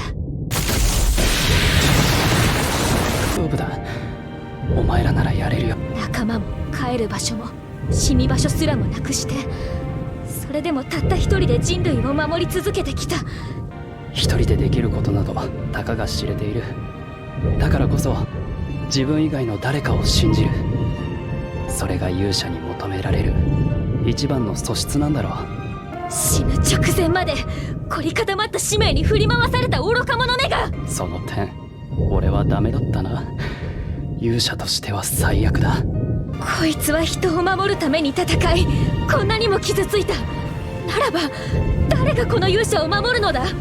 闇の底で苦しんでいるこの男に誰が手を差し伸べるのだ。倒されるつもりで来たのですね。まあな。悪役の真似は、魔王ごっこは楽しかったか。すげえ楽しかった。俺はお前らに会えて本当に。なんでお友達と協力しようとしないの。私兄ちゃんから一言も相談してもらってない。なんでってお前こんなこと誰に。重要なのは自分を後悔させないことだって。なのにお前と来たらこの後に及んで後悔だらけじゃないか。 So in essence, the very death Okuchi wanted for the start of the show has come to represent everything wrong with the series' narrative and does not represent it fixing any of the problems it was meant to. Especially because Sunrise stripped out Callan's series-ending soliloquy that was supposed to represent them carrying on the world's proper reformation in his memory, and only made worse by socioculturally such acts of suicide itself becoming morally reprehensible to depict. Creating a world where there is hope for a better future through someone killing themselves because they no longer have hope that there can be a better future with them in it? That is the line many individuals have drawn in the sand as the step too far, thanks to the way they took to get to it. People who try to take their own lives are unable to distinguish the future from the present. There is no problem so immense that it can't be solved in time. And as a consequence, this decision then forces him to leave it to his sister and Callan to do the job of fixing the world and cleaning up his mistakes as they follow through with his last wishes for them, with them afterwards only left with Suzaku's leash as he usurps the public face of the justice that Suzaku so stamped down underfoot before. And yet, if one paid attention, there is no guarantee anyone left to do the work would actually succeed without screwing it up even more, as thanks to how R2 screwed them up by not paying focus to the parts that were central to pulling it off and showed they were in any way capable of doing it, just by the actions the characters take as the writing of R1 did, no one else seems to freaking know what they're doing, nor learn from their mistakes to not repeat them, as opposed to putting together a proper means of succession to ensure things would go right. Because so much of why R2 gets so much flack is because it made it seem like a large portion of the cast became completely brain dead. Even the people who are supposed to be the smart ones spend entire chunks of R2 acting like utter imbeciles or believing hearsay with zero regard for what the truth is, and no legitimate explanation as to why. And before anyone says it, no, the movie timeline version of the series does nothing to fix this either. It just makes it worse. Because no one will own up to the sins they are actually responsible for. And the only one that did felt the only way to do so was to die for them. His death acting as his apology for his failures. But what was wrong with just letting him apologize and acting to make right what he could? 先に手を出したら悪とか、勝ったら正義とか、全部間違ってる。本当に大切なのはどっちが先に謝れるかだ。ごめんなさい。ふざけるな！めちゃくちゃにされた。それは許せない。たとえバグナラクが勝っても人は必ず立ち上がる。何千年かけてでも復讐する。それが何万年もただ繰り返すだけだ。だからここで終わらせる。ごめんなさい。But even then, as Lelouch is always shown needing a personal reason to perform such actions so selflessly, you have to ask yourself, who was he doing everything for before it was revealed that Nunnally was alive and had become his enemy? Or more critically, who was he benefiting by becoming the Demon Emperor at the end of the tale to start? Despite the plan in place by the staff outside the series, Lelouch himself did not show signs that his plan was to make himself a martyr at the beginning of it. he only ended up needing to do his eventual suicide plot to get attention off of Nunnally's role in Schneisel's master plan, which would have irreparably defamed Nunnally's character. No, why did Lelouch become the villainous demon emperor to begin with? One that was accused to be a worse tyrant than his father despite that being a lie, when he could have done things the right way and forced reform on Britannia as part of his penance. Done at a time where he and most others thought Nunnally dead, so she could not act as his living motivation for such a performance. Nor could he have planned for her to take over such reformation in his place. Well, it's quite simple. To get Suzaku's help, Suzaku told him that the only way to repent for his sins was to turn the lies he told into the truth he lived. And what was the last lie that he ever told before all of that began? 一方的すぎるわこんなのゼロのおかげで私たちここまで来られたんじゃない彼の言い分もどけカレーゼロと一緒に死にたいのかまさかギアスにかかっているんじゃないよな答えてるルージュあなたにとって私は何私あなたとならねえならば万が一にも隙はないのでしょうカレン君はこの中でも特別優秀な駒だったそう全ては盤上のことゲームだったんだよこれは構えカレン君は生きろ And once again, we come back to Callan, and the context that he was doing this for Callan. The only one he had left at that point. He was deliberately making himself her villain, and the Black Knight's foe, so she would have no regrets in opposing him, so they would win and she could finish the job he started. The only monkey wrench thrown into that being Schneisel revealing Nunnally was alive, alongside his larger plans to nuke the world back to the Age of Stone and Iron with his gigantic fortress, the Damocles. Which again makes it inexplicable in the series and movie canons that the UFN and Black Knight sided with Schneisel. For regardless of anything Lelouch did, Schneisel's possession of that weapon and free use of it to erase civilians from existence is the larger, more malicious and active threat. What's more thwarting what Lelouch planned that could make everything better? And a danger even Cornelia recognized as worse. Callan actually could see this all happening as well, but was prevented by that point from stopping anything herself as things had long slipped from her ability to affect or control. As the thing with Deuteragonists is they only have that capability as long as they're in alliance with the story's protagonists. Once a divide forms between them, the ability to control their own fates often is lost to them. そんなボロ雑巾のために国の命捨てちゃうなんて謝るなよヤンマは間違ってないごめん楽なつかボンだ抜けゼロから始めんだ The best she then gets is, as consequence of the Zero Requiem turning Lelouch and Suzaku into the world's greatest villains, that plan in turn exalts her as among the world's greatest heroes, and the public killer of the traitor that stole her title as the Knight of Zero. 組織を使うという手だってあったはずだその組織にシステムに入れない人はどうするのそれは違うってどうやって言えばいいのよこの高いとこから偉そうに言うな侵略者のやり方に従えばその行為を認めたことに人は世界はこんなにも思い通りにならないだから思い通りにしようっていうの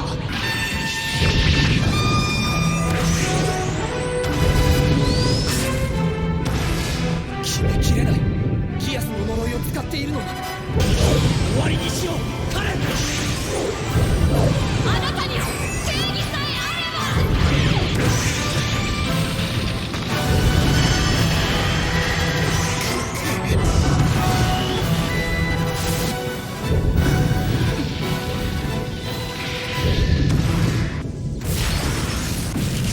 Even as that plan itself stole from her any chance at the future she most wanted.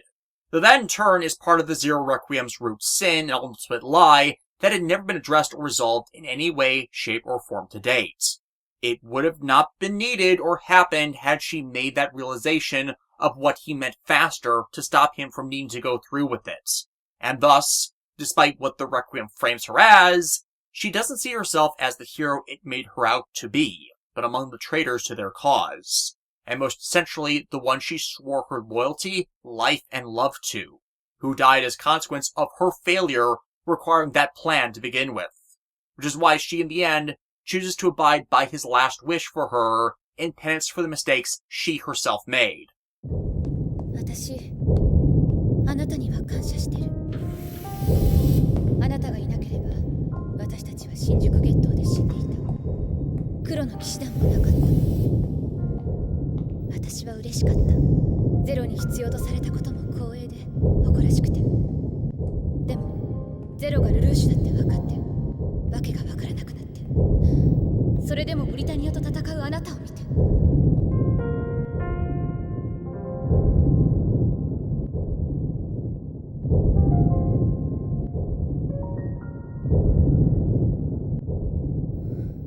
さよなら、ルルーシュ。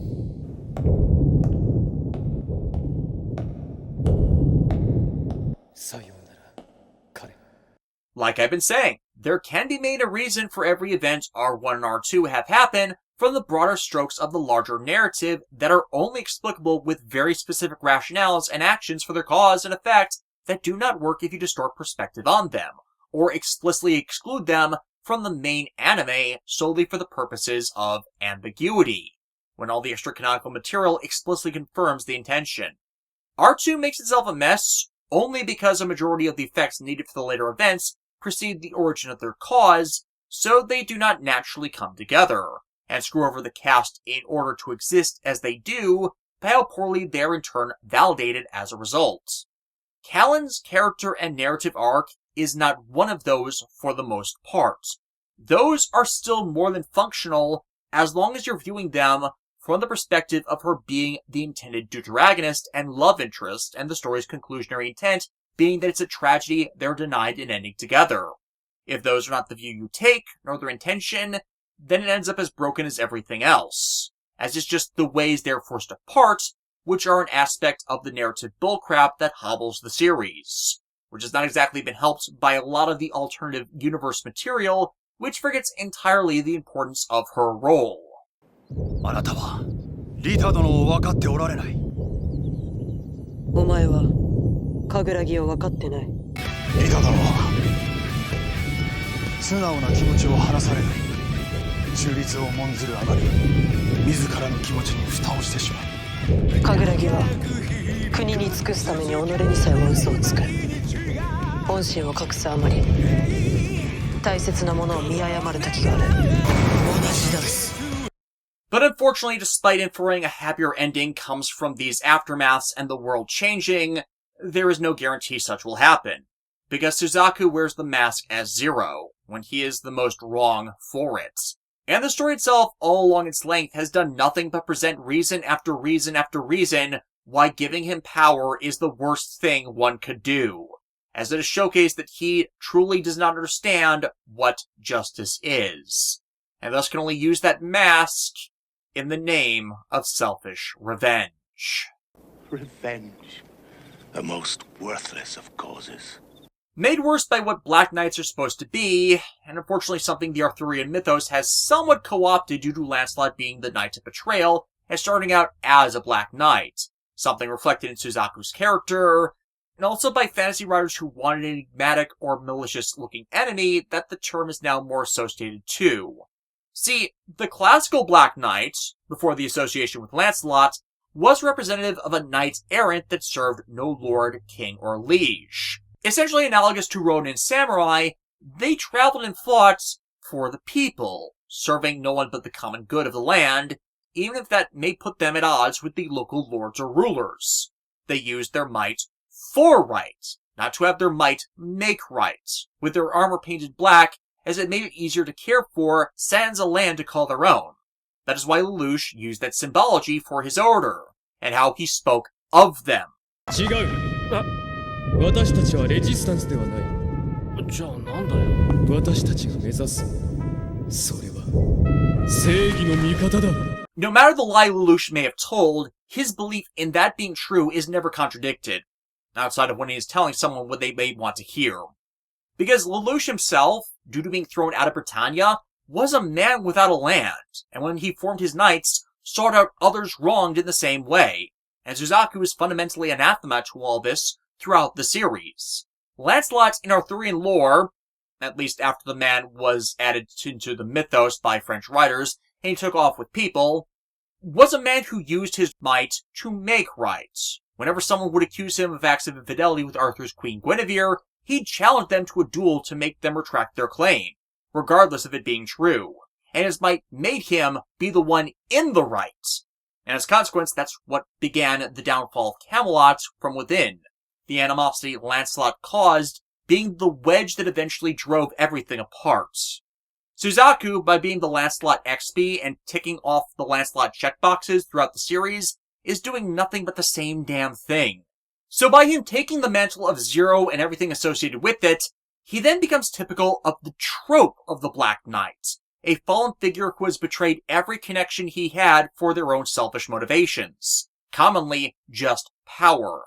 And this is something the other Black Knights come to represent as well, that though they may have some code of ethics, it is skewed with respect to the common good. And that's the person who's supposed to keep the world peaceful, someone who only knows how to settle conflicts by attacking those with grievances and sustain a power structure that might be harming those beneath it, with no care for how those grievances could be resolved if those who are forced to fight were allowed a voice to begin with? Yeah, no, that doesn't work. For again, revenge is not justice. By definition, it is not. And in carrying out this execution in the name of revenge, Suzaku permanently tainted any act that follows from it. He is fundamentally unworthy of that mask, and no one wanted Suzaku to remain the man behind it. As for those who would know who is holding the mask, it is an active insult. Consequently, you know why so many people wanted Lelouch revived from the dead and taking back the role as Zero with Callan by his side? Because they would actually be able to keep the freaking world peaceful as they would consider other avenues than just fighting and killing things without concern for consequences or abdicating their responsibilities as Suzaku does. Even remove Lelouch's Geass, and he'd be able to do that, as he's not just a hammer hitting down everything that looks like a nail, or a grand manipulator that planned the masterstroke of his death as a necessary act from the moment he got his Geass, but someone who had just come to understand people on such a deep level through thought, experience, and observation that he can predict most actions as they make them, and thus knows how to respond in the moment, with only those he lets close, are completely irrational or insane, or know him better being able to blindside him. But sadly, outside of fanfiction, that is a path to a better world we will never see showcased from this franchise. There's so many stories where some brave hero decides to give their life to save the day. And because of their sacrifice, the good guys win, the survivors all cheer, and everybody lives happily ever after. But the hero never gets to see that ending. They'll never know if their sacrifice actually made a difference. They'll never know if the day was really saved. In the end, they just have to have faith. Ain't that a bitch? But the ending of the series was just such a point of closure that to many it felt like there was no point in continuing from the lackluster totality that was R2, despite how many were that unsatisfied with it and the problems getting to it that ending caused. There were many who believed there were initially plans for an R3, but to reiterate, there has been zero evidence that had been the case, nor Goro Taniguchi was pressuring for one to be so, as Taniguchi had been adamant that R2 was where Lelouch's story should have stayed over and done with Okuchi likewise saying that he didn't intend the story to go beyond R2 either. They just, for all the reasons I went over, botched the execution of things completely when trying to get to Lelouch's execution, and subverted or forgot every other alternate plan that the tale had as plausible to it to prevent it, and Sunrise vetoed the best means of closure they could have given the original series from there with Callan's coda. Thus, many fans of the series were left with a feeling of wanting Lelouch back. For sadly, the best path forward to the future had been stolen from that world, because everyone left knows not how to bring it about to provide the grounds for a true resolution away from the sins of the past. meaning they will not but be repeated. That is a truth the world cannot see, and is not allowed to know of, which is the final recrimination one can make of Code Geass R2. The noble king has been slain, a tyrant now sits on his throne. The world cheers on the rise of the usurper, not knowing of the monster that has been allowed to rise to power, with the hero of the people watching on, unable to change that fate. The tragedy of the story turns on the reformation of mankind having failed, with the villain held up in triumph. We are control! We keep you safe! We are control! We are control! We keep you safe! We are control! We are in control!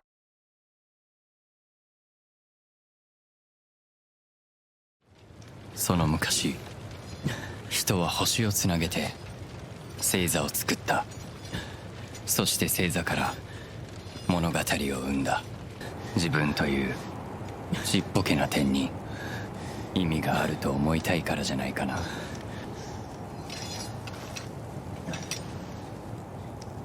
悲鳴を上げろ。